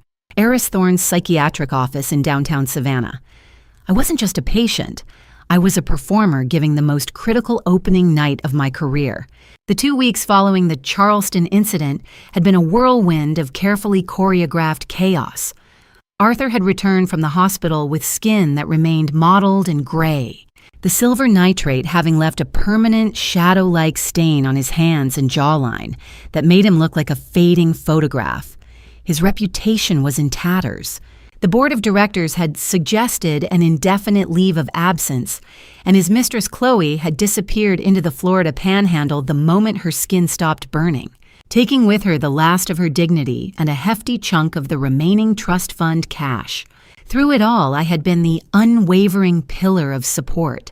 I had washed his gray skin, wept over his mysterious affliction, and played the part of the devoted Harrington wife to perfection. But I knew Arthur. He was a cornered rat, and cornered rats eventually start looking for someone to bite. He had already begun questioning the toiletries. He had started looking at my studio with a newfound suspicion. I needed a shield, not a physical one, but a clinical one. Mrs. Harrington Martha. Dr. Thorne said, his voice soft, professional, and dripping with the kind of sympathy I had spent decades inducing in people. You were telling me about the incident with the car keys. I let my gaze drift toward the window, where the Spanish moss swayed in the afternoon breeze. I allowed a small, practiced flicker of confusion to cross my face. I blinked rapidly as if trying to catch a fleeting thought. Yes, I whispered, my voice trembling just enough. I found them in the freezer, Dr. Thorne. Right next to the peas. I have no recollection of putting them there. I thought Arthur had hidden them to play a trick on me. We've been under so much stress lately with his skin condition and the rumors. I leaned forward, my hands the hands of a professional restorer, clutching my designer handbag until my knuckles turned white. The other day, I continued lowering my voice as if sharing a shameful secret. I was in my studio working on a simple landscape. I reached for the turpentine, but I couldn't remember what it was called. I kept calling it the liquid for the ghosts. Arthur looked at me with such fear. It's like the words are there just behind a veil, but I can't reach them. I watched Dr. Thorne take notes, the scratching of his pen the only sound in the room. He was a specialist in geriatric cognitive health, a man who saw the tragedy of the mind every day. He didn't see a calculating woman protecting her assets. He saw a 60-year-old woman buckling under the weight of a traumatic marriage and the onset of a cruel neurological thief. Martha, stress can often mimic the early stages of cognitive decline. he said, trying to offer comfort. But given your history and the frequency of these lapses, I'd like to run some preliminary assessments, the MOCA test for starters. I nodded submissively. The test was a joke for someone with my level of education and mental acuity. I had spent the previous 48 hours researching the exact failures required to land in the mild cognitive impairment MCI category. Not a total loss of function that would be too suspicious, but a specific inconsistent pattern of errors that pointed toward early-stage Alzheimer's. When he asked me to draw a clock, I made the numbers slightly crowded on one side, a classic sign of spatial neglect. When he asked me to repeat a list of words, ball car tree house, bird I intentionally forgot house and substituted tree with bush. I did it with a look of genuine mounting frustration, even squeezing out a single crystalline tear for effect. "I'm sorry," I sobbed, burying my face in my hands. "I'm so sorry. My father." "He went this way. I can't lose my mind, Dr. Thorne. Not now, when Arthur needs me so much." It was a master stroke. By framing my decline as a burden I was trying to carry for Arthur's sake, I cemented my status as the ultimate victim. An hour later, I was handed a folder. It contained a preliminary diagnosis: mild cognitive impairment, likely early-stage neurodegenerative disease, potentially Alzheimer's. Recommended follow-up MRI and full neuropsychological battery. Patient exhibits significant anxiety and distress regarding memory lapses. I walked out of the office and into the bright Savannah sun, the folder tucked under my arm like a holy relic. This was my get-out-of-jail-free card. If Arthur ever managed to connect the dots between my studio chemicals and his blackened skin, if he ever tried to sue me for the accidental poisoning, my lawyer would simply present this document. "Your Honor, my client was suffering from documented cognitive decline. Any confusion in the laundry room or the studio was the tragic result of a failing mind, not a criminal heart. How can you prosecute a woman who doesn't even remember what she did 5 minutes ago?" I got into my car and sat in the silence for a moment. I looked at my reflection in the rearview mirror. The frightened patient was gone. The woman staring back was the same one who had stood in the dark of her lab, brewing silver nitrate with the cold precision of a goddess. I drove home, my mind already calculating the next phase. Arthur was waiting for me in the living room, his face still a grotesque patchwork of gray and black, a permanent reminder of his Charleston rendezvous. He looked at me with a mixture of pity and annoyance as I struggled to remember where I had parked the car. "Did the doctor give you the results?" "Martha," he asked, his voice weary. He said, "I need more tests, Arthur," I said, handing him the folder with a trembling hand. He used words I didn't like, words like decline. "Oh, Arthur, what's going to happen to us?" As he read the report, I saw the shift in his eyes. He wasn't thinking about toilet gels or lawsuits anymore. He was thinking about how much easier it would be to control a wife who was losing her mind. He thought he had found a new way to win. He didn't realize that I had just built a fortress he could never breach. I sat on the sofa, leaning my head on his shoulder, the shoulder that had once glowed with the words, "I am a cheater." I felt a cold, dark satisfaction. If Arthur tries to sue me for assault, if he tries to claim I poisoned him out of revenge, who will the jury believe? Who will have the heart to convict a poor, elderly woman who is slowly, tragically losing her grip on reality? I am Martha Harrington. I restore masterpieces. And this medical record is the most perfect piece of forgery I have ever created. I closed my eyes and smiled into the hollow of his neck. I was safe. I was forgetful. And I was just getting started. Arthur thought that $500,000 was his life jacket. He didn't know it was actually the stone tied to his feet. In the stifling heat of a Savannah afternoon, the air conditioning in the law offices of Sterling and Vance hummed with a clinical low-frequency vibration that felt like a countdown. We sat in a room filled with the smell of old leather and expensive stationery, a place where marriages came to be dismantled and legacies were redistributed. Arthur sat across from me looking like a ghost of the man I had married. The black and gray stains from the silver nitrate were still visible on his neck and the backs of his hands, a permanent shadow of his infidelity that no amount of hospital-grade cream had been able to lift. He looked older, smaller, and desperately fragile.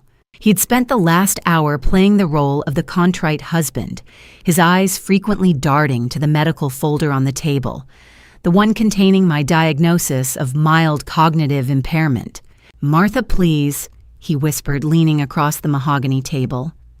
Our lawyers had stepped out to discuss the finer points of the filing, leaving us in a vacuum of forced intimacy. The board is meeting on Friday. If this scandal goes any further, if the details of the hotel and the chemicals get into a legal deposition, I'm finished. I'll lose the firm. I'll lose everything.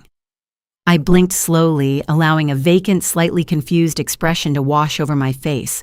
I tilted my head, mimicking the spatial neglect Dr. Thorne had documented in my file. "I don't understand, Arthur. The sky." The sky was so black in Charleston. Why was it so black? He winced, a flicker of pity and frustration crossing his face. He clearly thought he was dealing with a broken machine. "It doesn't matter, Martha. What matters is that we can put this behind us. I've made arrangements. I have $500,000 in an offshore account, a safety net I've been building for us. It's yours, all of it, in exchange. I need you to sign an affidavit stating that the incident was a tragic accident involving your restoration chemicals, a mistake caused by your condition." He was offering me a bribe to protect his predatory career, using his mistress's love nest as a bargaining chip. He was so confident in his deception that he didn't even realize he was handing me the very rope I would use to hang him. $500,000, I repeated, my voice trailing off as if I were struggling to grasp the concept of the number. "That's a lot of paper clips, Arthur." "It's your security, Martha," he urged, his voice growing thin with desperation. "Think of the care you'll need, the doctors. This money will ensure you're never a burden." I allowed a cold, sharp smile to cut through the fog of my forgetfulness. The transition was so abrupt that Arthur actually recoiled, his breath catching in his throat. I reached into my handbag and pulled out a stack of high-resolution digital scans, the ones I had taken in the archives room while he was dreaming of his business trips.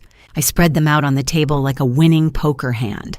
They were the withdrawal slips from the Harrington Heritage Trust. "You're right, Arthur. $500,000 is a significant sum," I said, my voice no longer trembling, but as clear and cutting as a diamond-tipped glass cutter. "But here is the problem. This money, the safety net you're so generously offering me, is already mine, or it was until 18 months ago." Arthur's face went from gray to a sickly, pale white beneath the black stains. He looked at the slips, his eyes widening as he recognized his own handiwork. "These are forgeries, Arthur." I continued my finger tracing the hesitation marks I had identified under the loupe. "You sat at our kitchen table, the table where I served you breakfast for 35 years, and you practiced my signature until you felt confident enough to rob me of my father's legacy. You used my name to hollow out my future so you could buy diamond necklaces for a girl who doesn't even remember your middle name."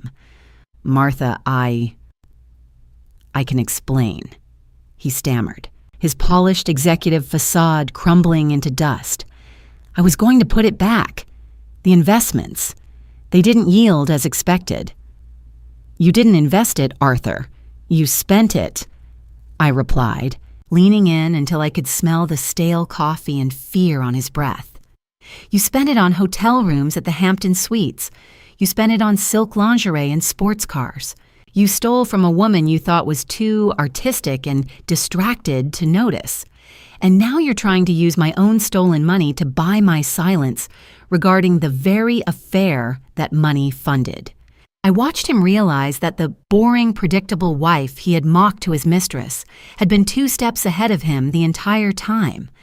He looked at the medical folder, then back at the forgery evidence. The realization hit him like a physical blow. The Alzheimer's diagnosis wasn't his advantage. It was my armor.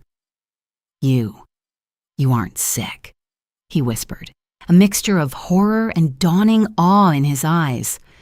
"Oh, the doctors say I am Arthur," I said, my voice dropping to a whisper that felt like a death sentence. "And in a court of law, their word is absolute. I'm just a poor, confused woman who might have misplaced some chemicals in her husband's luggage. But you are a man of sound mind who committed multiple counts of felony forgery and embezzlement." The silence in the room was absolute. Arthur looked at the $500,000 he had thought was his salvation and finally saw it for what it was, the definitive proof of his criminal intent. He had documented his own theft by trying to offer it back to me. "What do you want?" he asked, his voice a broken rasp. I stood up, smoothing my navy suit, the very picture of Savannah elegance and composure.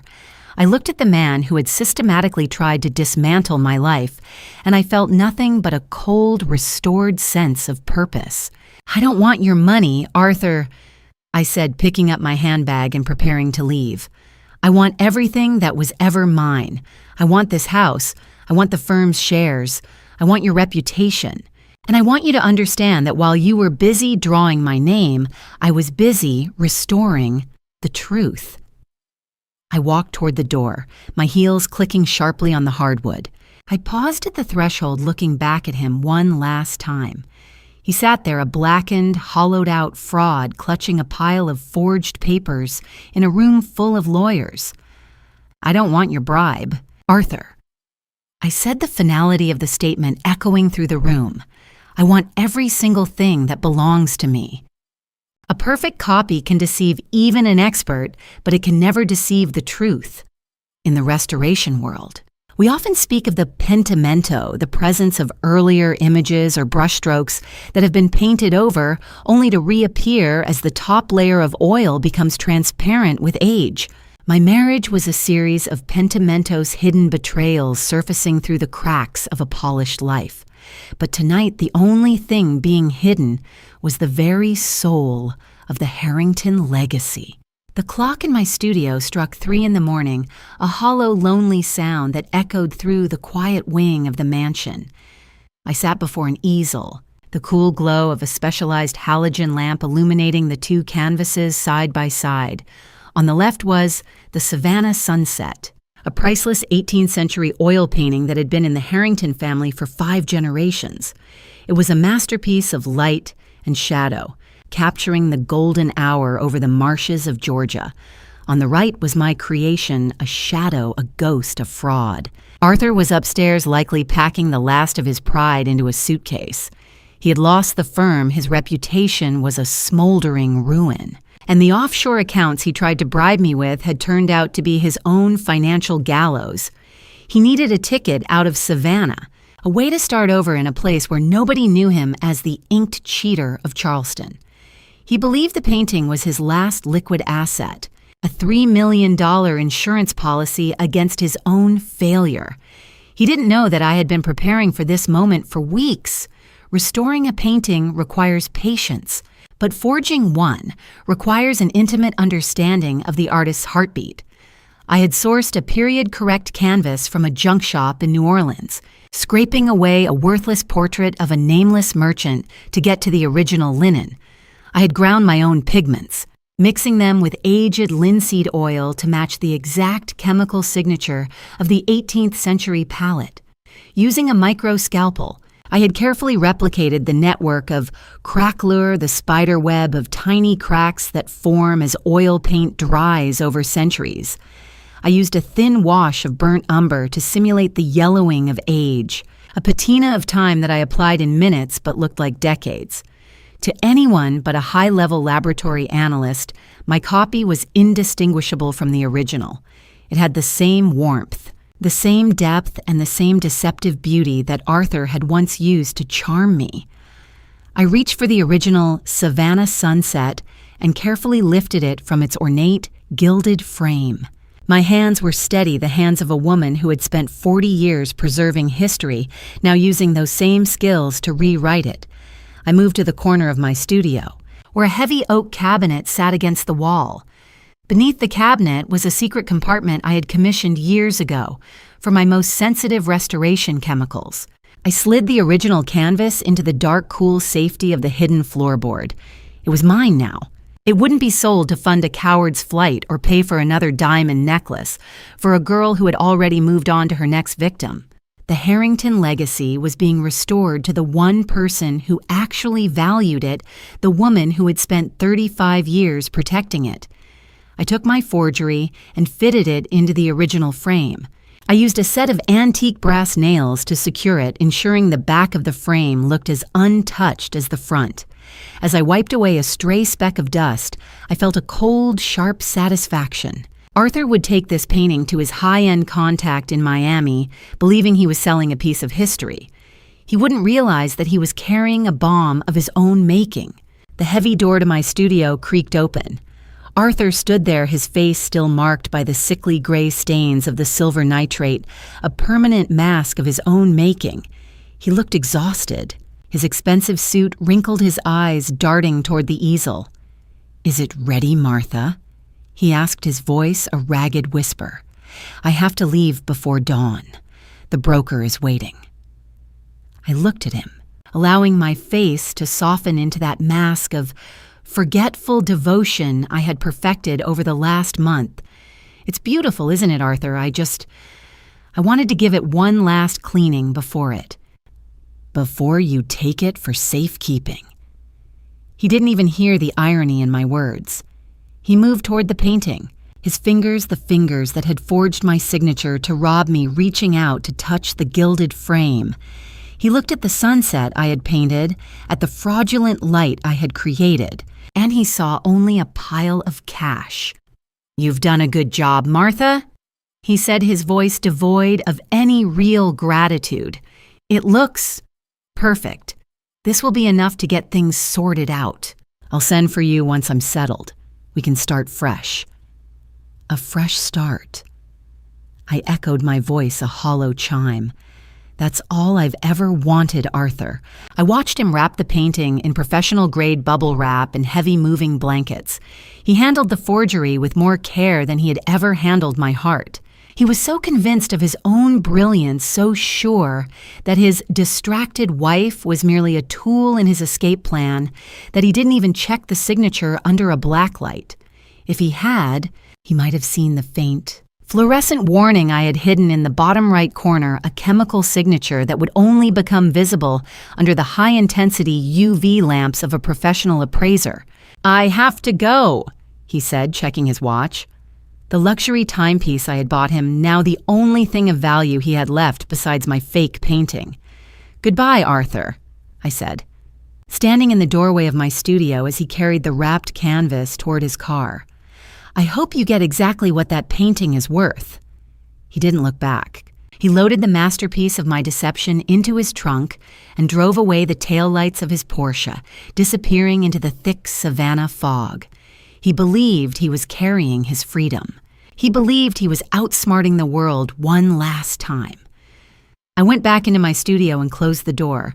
I reached under the floorboard and pulled out the original Savannah sunset, the real light of the Georgia marshes. I sat in the dark, the scent of turpentine and victory filling the air. Arthur was heading toward a high-stakes transaction with a federal agency, already on high alert for fraudulent art sales. He was about to try and sell a fake to people who made a living identifying lies. I leaned back in my chair, my hands finally still, my mind at peace. The restoration was almost complete. The cracks had been filled, the rot had been removed, and the truth was safely tucked away where nobody could ever steal it again. Good luck with the FBI appraisers, Arthur. The collapse often arrives at the exact moment you believe you have finally escaped. In the restoration of a masterpiece, the final step is the application of a varnish, a clear, protective layer that seals the work and gives it a permanent, finished glow. As I stood in the bustling terminal of Savannah International Airport, Watching the morning sun cut through the massive glass skylights, I realized that I was applying the final varnish to the ruins of Arthur's life. It was October, and the humid Georgia summer had finally yielded to a crisp, deceptive autumn. Arthur stood near the security checkpoint, clutching a reinforced aluminum art carrier as if it contained his very soul. In a way, it did. Inside was the Savannah sunset, or rather the ghost of it that I had painted in the dead of night. He was heading to a private terminal in Miami, where a collector with ties to an overseas syndicate was waiting to exchange $3 million in untraceable funds for the Harrington family jewel. He looked haggard. The silver nitrate stains on his face had faded to a sickly, uneven gray, like a cheap charcoal sketch that someone had tried to erase but only succeeded in smudging. He looked like a man who had survived a fire only to be haunted by the ash. He reached out to pat my hand, his fingers still marked with the obsidian residue of his greed, trembling slightly. "I'll be back in a week, Martha." He lied his eyes, darting nervously toward the TSA agents. "Once the sale is finalized, I'll send for you. We'll have enough to disappear. No more scandals. No more forgetting." I nodded, my face a mask of fragile elderly devotion. "Be safe, Arthur. The painting. It's so precious. Make sure they handle it with care." "I will, Martha. I will," he promised, turning toward the line. He didn't know that 3 days ago I had made a very specific phone call to the FBI's art crime team in Washington, D.C. I hadn't reported a theft. I had reported a suspicious transaction involving a potential forgery of a registered national treasure. I had provided them with the exact flight details, the carrier description, and most importantly, the chemical signature they needed to look for. As Arthur placed the carrier onto the X-ray conveyor belt, the atmosphere in the terminal shifted with the sudden, jarring precision of a military operation. "Arthur Harrington!" A voice boomed, cutting through the ambient noise of rolling suitcases and boarding announcements. 4 men in dark windbreakers with yellow FBI lettering emerged from the crowd, moving with a synchronized speed that left the surrounding travelers frozen in place. Arthur froze, his hand still reaching for his bin. His face went a shade of gray that almost matched the chemical stains on his jaw. "Sir, step away from the bag," the lead agent commanded. His badge caught the light, a silver glint that seemed to mock Arthur's tarnished reputation. "There." "There must be a mistake." Arthur stammered, his voice rising to a frantic, thin octave. "I'm a private citizen. This is a family heirloom. I'm just taking it for appraisal." "We have reason to believe you are attempting to transport and sell a fraudulent work of art across state lines." The agent replied, his voice cold and indifferent. "Open the carrier." The crowd moved back, forming a wide, silent circle of judgment. This was the moment Arthur had feared most, not the pain of the capsaicin, not the loss of the money, but the public stripping of his dignity. He was being exposed again, not under a UV light in a ballroom, but under the harsh industrial fluorescent lights of an international airport. With trembling hands, Arthur opened the case.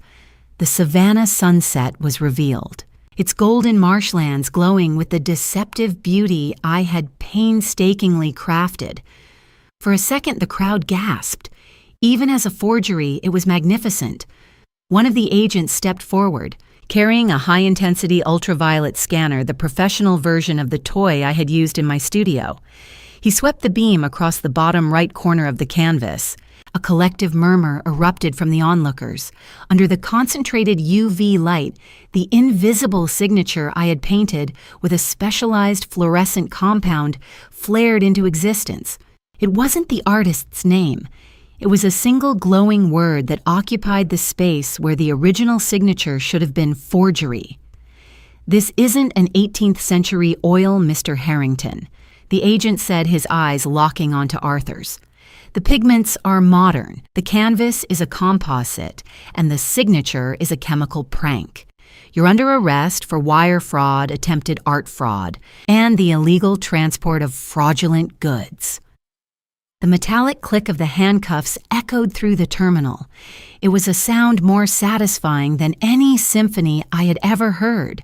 Arthur's knees buckled. He looked down at his cuffed hands, the hands that had stolen my father's money, the hands that had touched Chloe, the hands that were now permanently stained by his own choices. He looked like a broken man, a relic that was too damaged to be restored. "Martha," he screamed, his head whipping around to find me in the crowd. "Martha, tell them. Tell them it's real. You cleaned it. You saw it."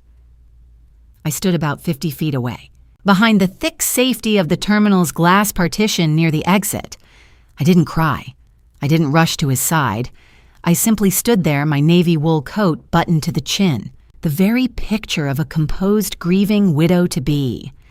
I raised my hand not in a gesture of desperation, but in a slow, deliberate wave. It was a goodbye to the 35 years of lies.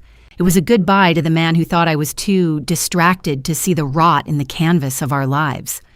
As the agents began to lead him away, Arthur's eyes met mine through the glass. In that split second, the last of his delusions vanished. He saw the clarity in my gaze. He saw that the Alzheimer's was a shield, that the chemicals were a weapon, and that the woman he had underestimated for decades had just completed the greatest restoration of all the restoration of her own freedom. He was dragged through the security doors, his cries for Martha fading into the distance, replaced by the mundane overhead announcement for a flight to Charleston, the very city where his downfall had begun. I turned away from the glass and walked toward the exit. My car was waiting in the short-term lot, and in the trunk, safely tucked away in its secret compartment, lay the real Savannah sunset.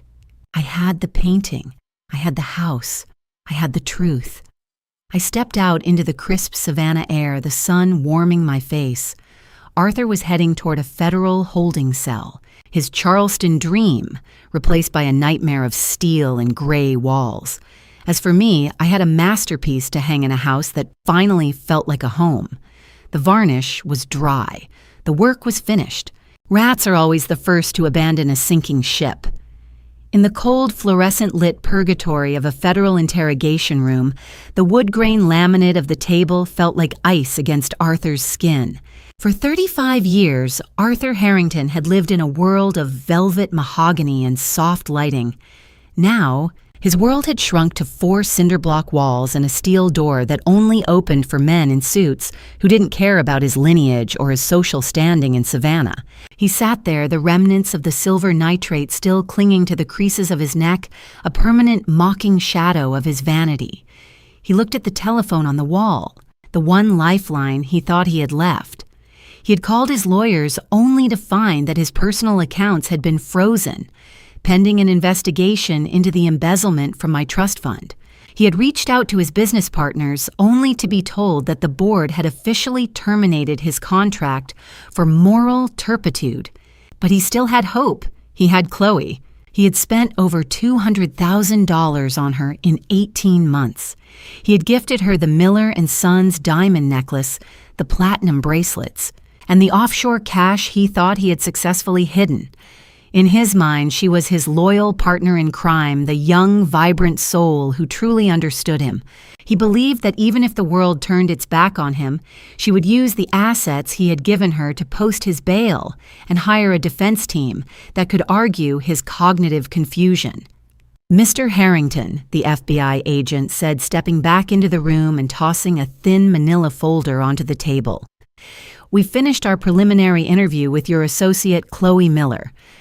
Arthur sat up, a flicker of his old arrogance returning to his eyes. "Chloe, is she here? She has the resources to resolve this misunderstanding. That necklace alone is worth a fortune." The agent looked at him with a mixture of pity and professional disdain. He pulled out a photograph and slid it across the table.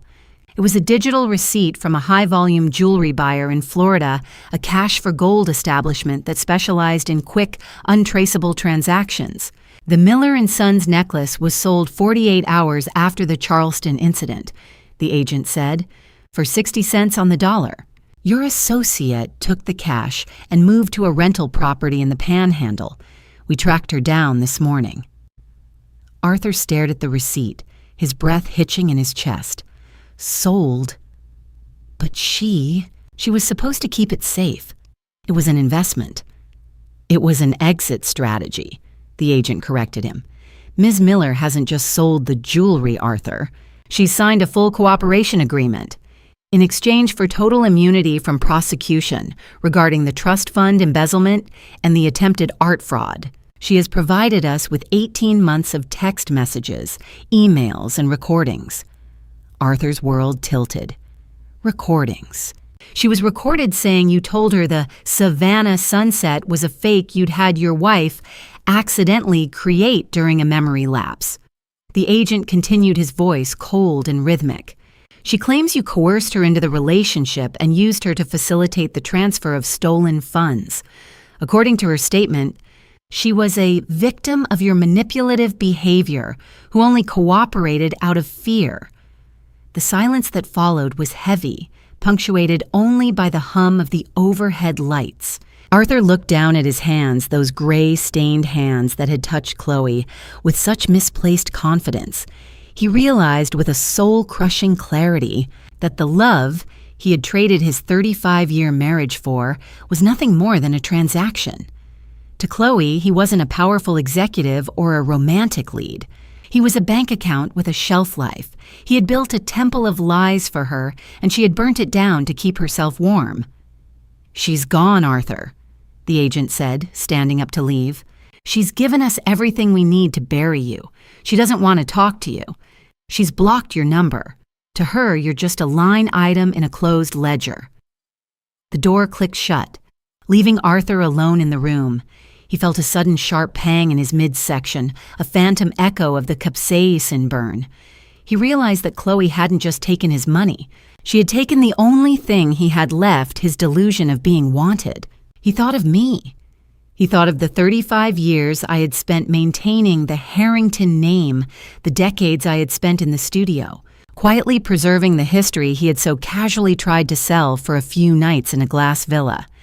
He realized that while I was the one he had called boring and distracted, I was the only person in his life who had ever been real. And he had tried to rob that real person to fund a parasite who had discarded him like trash the moment the UV lights turned on. He leaned his head against the cold table, a broken sob escaping his throat. He was 60 years old, his skin was permanently stained, his career was over, and the woman he had betrayed his life for had traded his freedom for her own immunity. He was a master of finance who had made the worst investment of his life, and the interest was now due in full. Outside the jail, the Savannah sun was setting, casting the same golden light I had painted onto the forged canvas. But for Arthur, there would be no more sunsets. There would only be the gray walls of a cell and the crushing weight of his own choices. I stood on the sidewalk across from the courthouse, my navy coat fluttering in the breeze. I had watched Chloe's statement being leaked to the press on my phone. She had played her part perfectly, the naive young woman led astray by a powerful man. I didn't mind. Her betrayal was the final stroke of the brush on Arthur's portrait. I looked up at the barred windows of the holding facility. Somewhere in there, Arthur was realizing that he was truly alone. No wife, no mistress, no money, and no legacy. He was just a blackened, empty vessel, a piece of art so badly damaged that no restorer in the world would ever touch it. He was left with exactly what he deserved, nothing. The restoration was complete. The house was mine. The painting was mine. The truth was mine. And Arthur was finally, irrevocably, an original masterpiece of his own destruction. I turned and walked toward my car, leaving the shadow of the jail behind. I had a dinner reservation at the Pink House, a table for one under the soft, forgiving glow of the chandeliers. He was alone, blackened, penniless, and for the first time in 35 years, I was finally free. In Savannah, justice can arrive late, but it always arrives with a perfect appearance. The family court of Chatham County is a place of heavy oak-polished brass and the lingering scent of old law books and broken promises. As I sat at the petitioner's table in November of 2025, the late autumn sun angled through the tall windows, casting long, golden bars across the floor, a final silent witness to the deconstruction of the Harrington name. I sat beside my lead counsel, Evelyn Thorne, a woman whose professional ferocity was hidden beneath a veneer of Southern grace. I was dressed in a simple charcoal wool suit, my only accessory a vintage brooch that had belonged to my mother. On the table before me sat the medical file from Dr. Thorne, the Alzheimer's shield that had become my sanctuary. I kept my gaze soft and slightly unfocused, occasionally tilting my head as if listening to a frequency only I could hear, playing the role of the fading matriarch to perfection. Across the aisle, Arthur sat in a standard-issue orange jumpsuit, his hands cuffed to a belly chain. The silver nitrate stains on his face and hands had settled into a permanent, ghostly gray, making him look like a charcoal sketch of a man who had long since lost his soul. He looked at me with a mixture of raw hatred and utter bewilderment. He knew what I had done. But in this room, under the gaze of Judge Miller, he was the predator, and I was the prey. Your Honor. Evelyn began, her voice resonating with a practiced melodic gravity. We are here today to finalize the dissolution of a 35-year marriage that has been hollowed out by systematic fraud, egregious infidelity, and the cold-blooded exploitation of a woman in the early stages of a devastating neurological decline. The evidence she presented was a masterpiece of legal restoration. She laid out the digital scans of the forged withdrawal slips, the evidence of the $500,000 embezzled from my private trust, and the verified reports from Miller and Sons regarding the jewelry purchased for Chloe Miller. She spoke of the Charleston incident not as a prank, but as the moment a neglected wife discovered her husband's double life through a tragic chemical accident in her studio, a mistake attributed directly to my documented cognitive impairment. Arthur's attorney, a man who looked like he wanted to be anywhere else, tried to argue for a fair distribution of our joint assets. He spoke of Arthur's years of service to the firm and his contributions to our lifestyle. Judge Miller, a man known for his adherence to the traditional values of Savannah, looked at Arthur with a profound, unyielding disgust. He looked at the man who had been caught on viral video screaming in his underwear covered in black stains, while his mistress huddled beside him. He looked at the forensic evidence of the forged signatures, the cold calculated theft from a sick woman's dowry. Mr. Harrington, the judge said, his voice dropping to a dangerous low frequency, in my 30 years on the bench, I have rarely seen a more comprehensive betrayal of the marital covenant. You did not just break your vows. You treated your wife's legacy like a personal ATM and her health like a convenient distraction. The verdict was absolute because Arthur had been arrested for federal art fraud and had committed multiple counts of felony forgery against his spouse. The judge ruled that the distribution of assets would be heavily weighted in my favor. I was awarded the Savannah estate, the entirety of the remaining insurance portfolios, and the restoration of my trust fund through the liquidation of Arthur's remaining private shares in the firm. Arthur was left with nothing but the debts he had accrued to fund his affair, his legal fees, and the crushing weight of his federal indictment. He was a man who had tried to buy a new life with stolen money, and now he was being sent back to a cell with nothing but the clothes on his back and the stains on his skin. This court finds for the petitioner in all matters, Judge Miller announced, the bang of his gavel echoing like a final brushstroke on a completed canvas. I stood up, leaning slightly on Evelyn's arm, maintaining the facade until the very last second. I didn't look at Arthur as the bailiffs began to lead him away. I didn't need to see his defeat. I had painted it myself.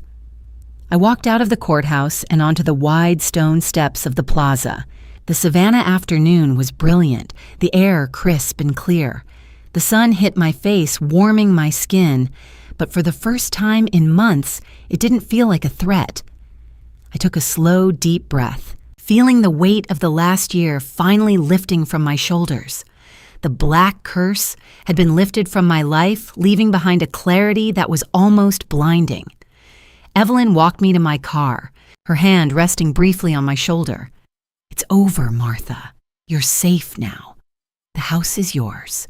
The legacy is intact." "Thank you, Evelyn," I whispered, my voice steady for the first time since that morning in March. I think I finally remember where I put my keys." I got into my car and sat in the silence for a moment. I pulled the final divorce decree from its envelope, the heavy official paper crisp between my fingers. I looked at the signatures at the bottom, the judge's bold stroke and my own, fluid and authentic.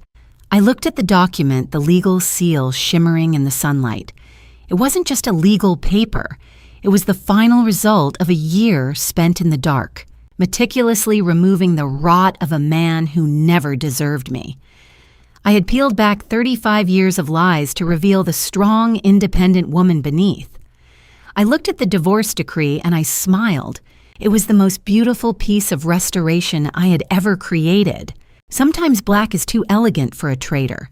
Black is the color of mourning, of formal galas, and of the sophisticated shadows I once thought Arthur inhabited. But black can be hidden. It can be mistaken for a permanent bruise or a tragic skin condition. No, for a man like Arthur Harrington, I needed something louder, something that would make him a laughingstock even in the darkest corners of the world. Purple. A deep neon bruised violet is the color of a clown's regret. December in Savannah is usually a time of festive lights and holiday parties, but for Arthur, it was a season of damp concrete and the smell of cheap tobacco. He was living in a dilapidated studio apartment on the industrial outskirts of the city, a place where the wallpaper peeled like sunburnt skin and the only view was a rusted chain-link fence. He was out on bail awaiting his federal trial for art fraud, his bank accounts drained by the divorce settlement. He was a man who had fallen from a silk-lined pedestal into a gutter of his own making. I sat in my warm, restored studio, the fireplace crackling behind me as I prepared his final gift. In my hands was a small professional-looking glass bottle. I had printed a counterfeit label for it, Restore-A-Derm Specialized Silver Nitrate Neutralizer, professional grade. I had spent days in my lab perfecting the formula. It wasn't a neutralizer, of course. It was a concentrated solution of potassium permanganate mixed with a specific photosensitizing catalyst used in experimental lithography. When applied to skin that already contained the metallic silver residue from my previous treatment, it wouldn't wash the gray away. Instead, it would bind to the silver ions, creating a stable, insoluble manganese-silver complex. Under the slightest exposure to light, this complex would undergo a permanent chromatic shift. It would turn a brilliant, inescapable shade of deep, bruised purple. But the real art was in the secondary effect. I had added a powerful photoreactive agent that would cause intense localized inflammation whenever exposed to UV radiation. From now on, the sun would be his torturer. I mailed the package anonymously from a post office in North Carolina, ensuring there was no trail leading back to the Harrington estate. I knew his psychology. I knew that Arthur, in his desperation to regain even a shred of his former handsome self, would be unable to resist a miracle cure. He was a man who still believed he could fix the unfixable.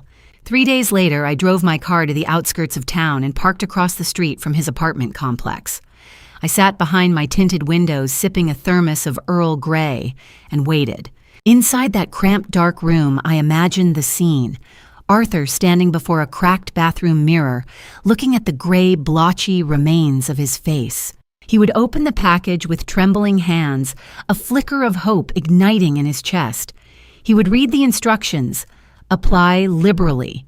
Leave on for 10 minutes. Rinse under direct sunlight for maximum neutralization. He would do exactly as he was told. He was a man who followed instructions when they promised him his vanity back. 10 minutes passed, then 15. Suddenly, the door to the apartment building swung open. Arthur emerged, his face covered in the clear, viscous gel I had sent him. He looked around, his eyes squinting against the bright, midday December sun. He walked toward the center of the small courtyard, standing in the direct glare of the light, waiting for the neutralization to begin. I raised my binoculars, my heart beating with a cold, rhythmic excitement. The reaction was instantaneous. As the UV rays hit the sensitizing catalyst, the clear gel began to vibrate with color. It didn't fade to white. It began to darken, but not to the somber gray of before. A vibrant, shocking violet began to bloom across his cheeks, his forehead, and his jawline. It was the color of an overripe plum, a bruised neon purple that looked like it had been sprayed on by a deranged graffiti artist. Arthur's hands flew to his face. He looked at his palms, which were now stained a deep, indelible lilac. He ran back toward the building, but the heat was already starting. The photoreactive agents were engaging with his nerve endings, sending signals of a searing, white-hot burn. To Arthur, it felt like his skin was being branded with a hot iron. To the world, he looked like a cartoon character who had exploded in a paint factory. My face, it's burning. His muffled screams reached me even across the street. He tried to scrub it off at an outdoor spigot, but as I had designed, the water only set the complex more firmly into his pores. The more he rubbed, the brighter the purple became. It was a permanent tattoo of his own desperation. I watched as he collapsed to his knees in the dirt, a purple-faced man in a stained undershirt sobbing in the middle of a wasteland. He was no longer Arthur Harrington, the insurance king. He was a freak, a walking joke, a man whose very skin shouted his shame to anyone within 100 yards. He realized then, I saw it in the way he looked toward the sun and flinched in agony, that his relationship with the light was over. For the rest of his life, he would have to live in the shadows. He would have to wear masks and veils or hide in windowless rooms.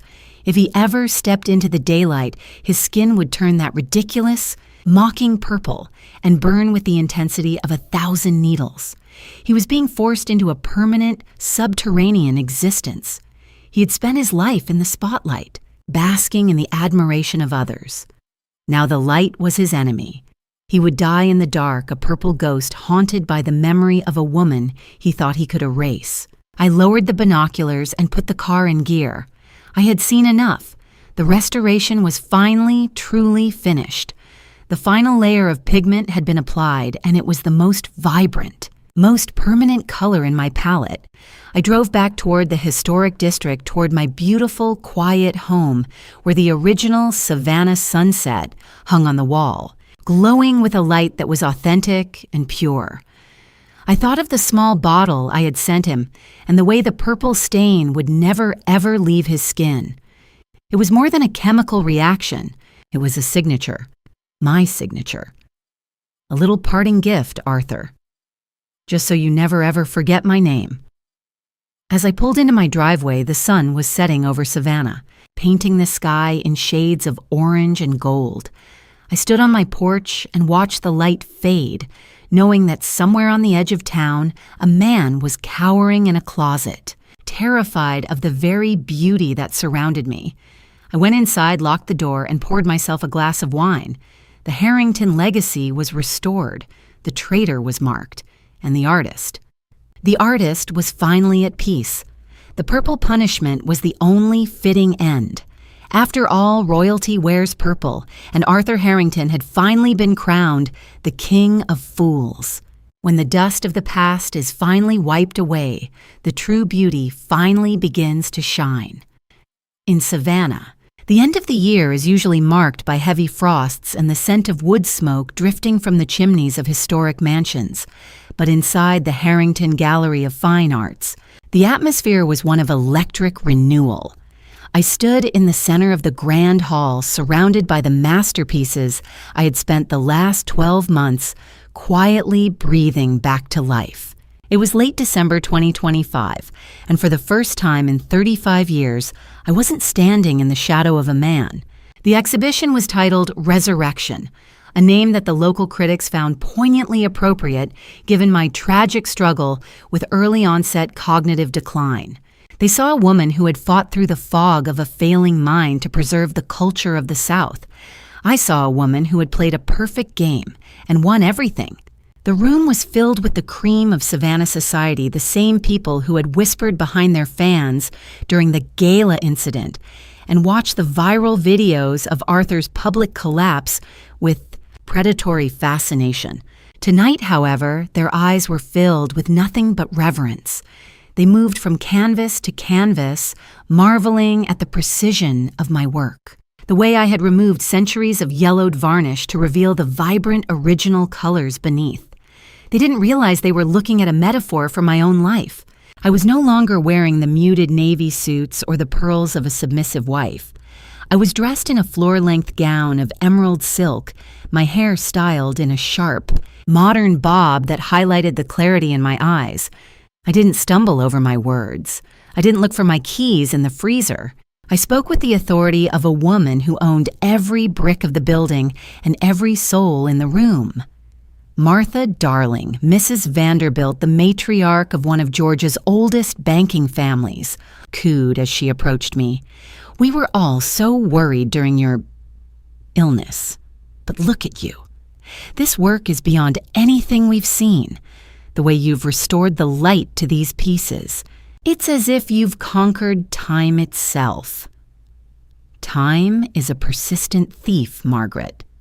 I replied, my voice steady and resonant, carrying across the room like a bell.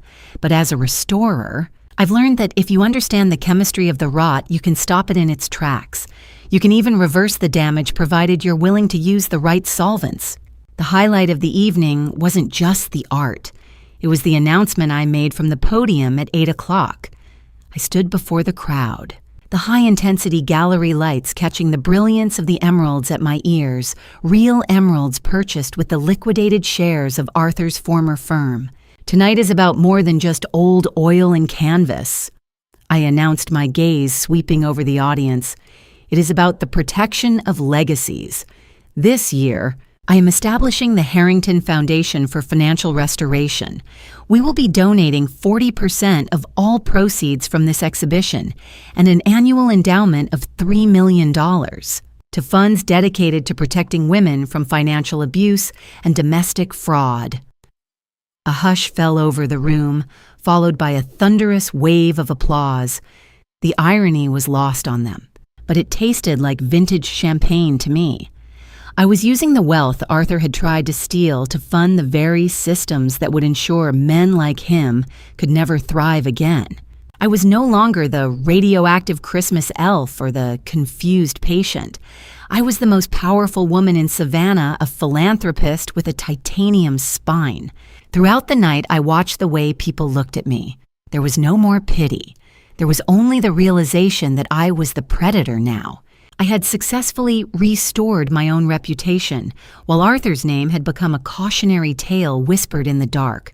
I heard rumors that he had been moved to a medical facility within the prison system, unable to handle the psychological toll of his purple condition and the absolute isolation of his life. He was a blackened violet ghost in a world of shadows while I was basking in the unfiltered light of my own victory. As the last of the guests filtered out into the cool December night, I stood alone in the gallery. The scent of expensive perfume and success lingered in the air.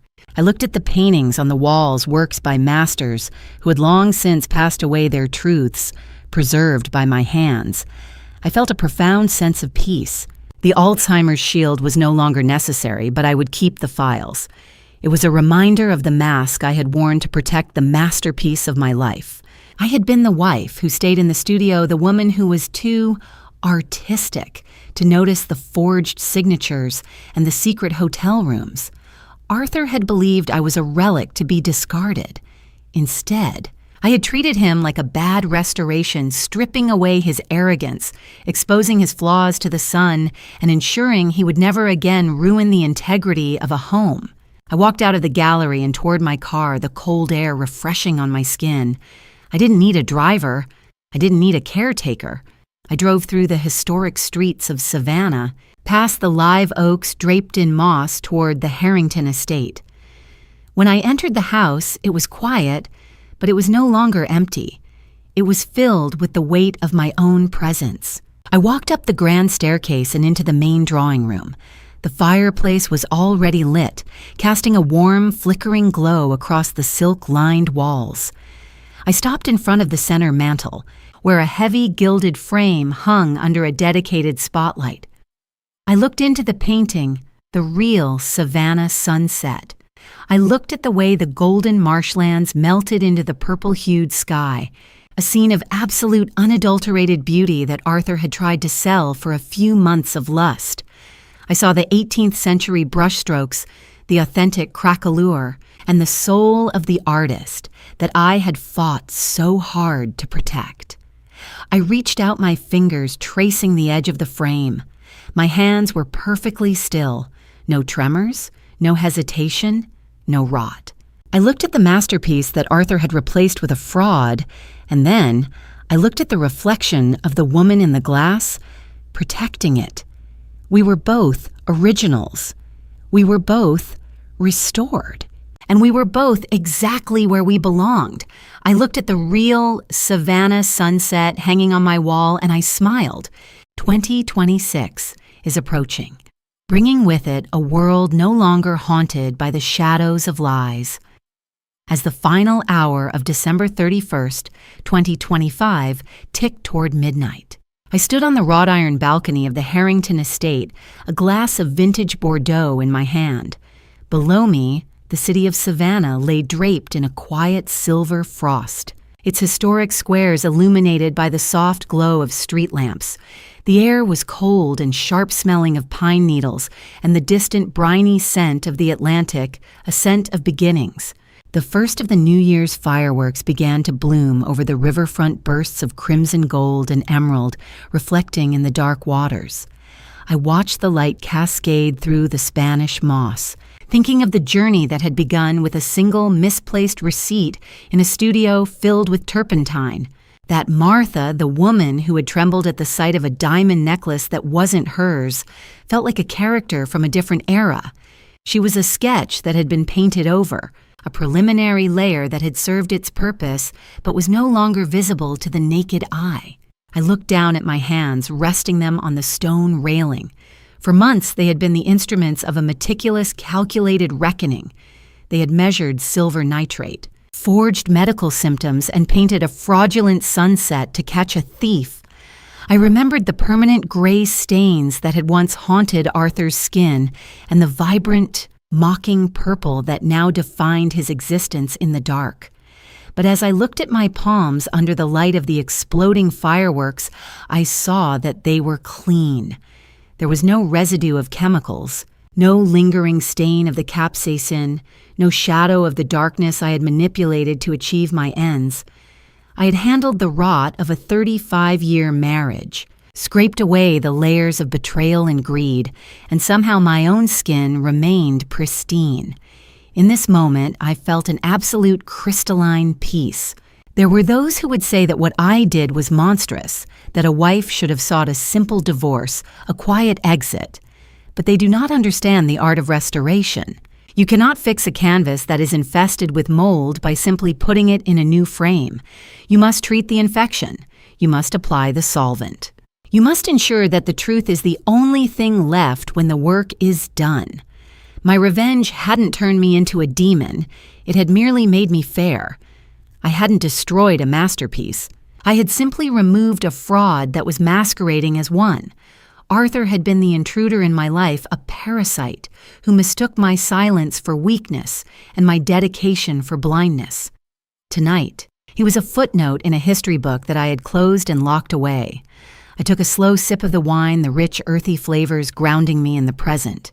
I thought of the women who would be helped by the foundation I had established. I thought of the real Savannah sunset hanging safely in my parlor, a testament to the legacy I had fought to protect. I had restored my wealth, my home, and my dignity. But most importantly, I had restored the woman I was always meant to be, an artist, who understood that sometimes you have to destroy the lie to save the life. A massive firework erupted directly overhead, a brilliant white starburst that illuminated the entire estate. For a few seconds, there was no shadow, no gray, no purple. There was only the pure, blinding clarity of the light. I didn't flinch. I didn't hide. I stood in the center of the radiance and let it wash over me. I was 60 years old, and for the first time, I was truly seeing the world without the yellowed varnish of someone else's expectations. I was no longer a Harrington wife. I was Martha, the master of my own craft, the architect of my own justice, and the sole owner of my future. As the clock struck midnight and the cheers of the city rose up to meet the stars, I raised my glass to the horizon. The year of the reckoning was over. The work was finished. The masterpiece of my revenge was complete, varnished, and hung in the gallery of my memory. My story has ended here. But the masterpieces of the next chapter of my life are only just beginning. As 2026 begins, the fireworks over Savannah signal a world cleansed of deceit. Reflecting on my journey, I realize that restoration is a double-edged sword. While some say, God provides mercy, I believe He sometimes grants us the tools to restore justice ourselves. My family drama story is a testament to an irreparable collapse. My advice, don't be like me. Don't let yourself be consumed by the cold chemistry of vengeance, for the cost of freedom is a heart that can never truly be original again. Every family drama story or complex family revenge stories is built on pain. My perspective is clear: truth must be protected, but try to leave before your soul turns as cold as the solvents in a lab. Do not let your life become a tragic family drama story for an unworthy person. While family revenge stories offer fleeting satisfaction, inner peace is the only true masterpiece. I hope you find wisdom in these family revenge stories to live a life of authentic light. Warning: the following stories contain fictional elements for educational purposes. If this content is unsuitable for you, please choose a more appropriate theme. If you appreciate these insights, please comment, share, and subscribe to support the channel. Thank you for watching until the end. Alright, that's everything for today. Thanks for watching. I will see you in the next time.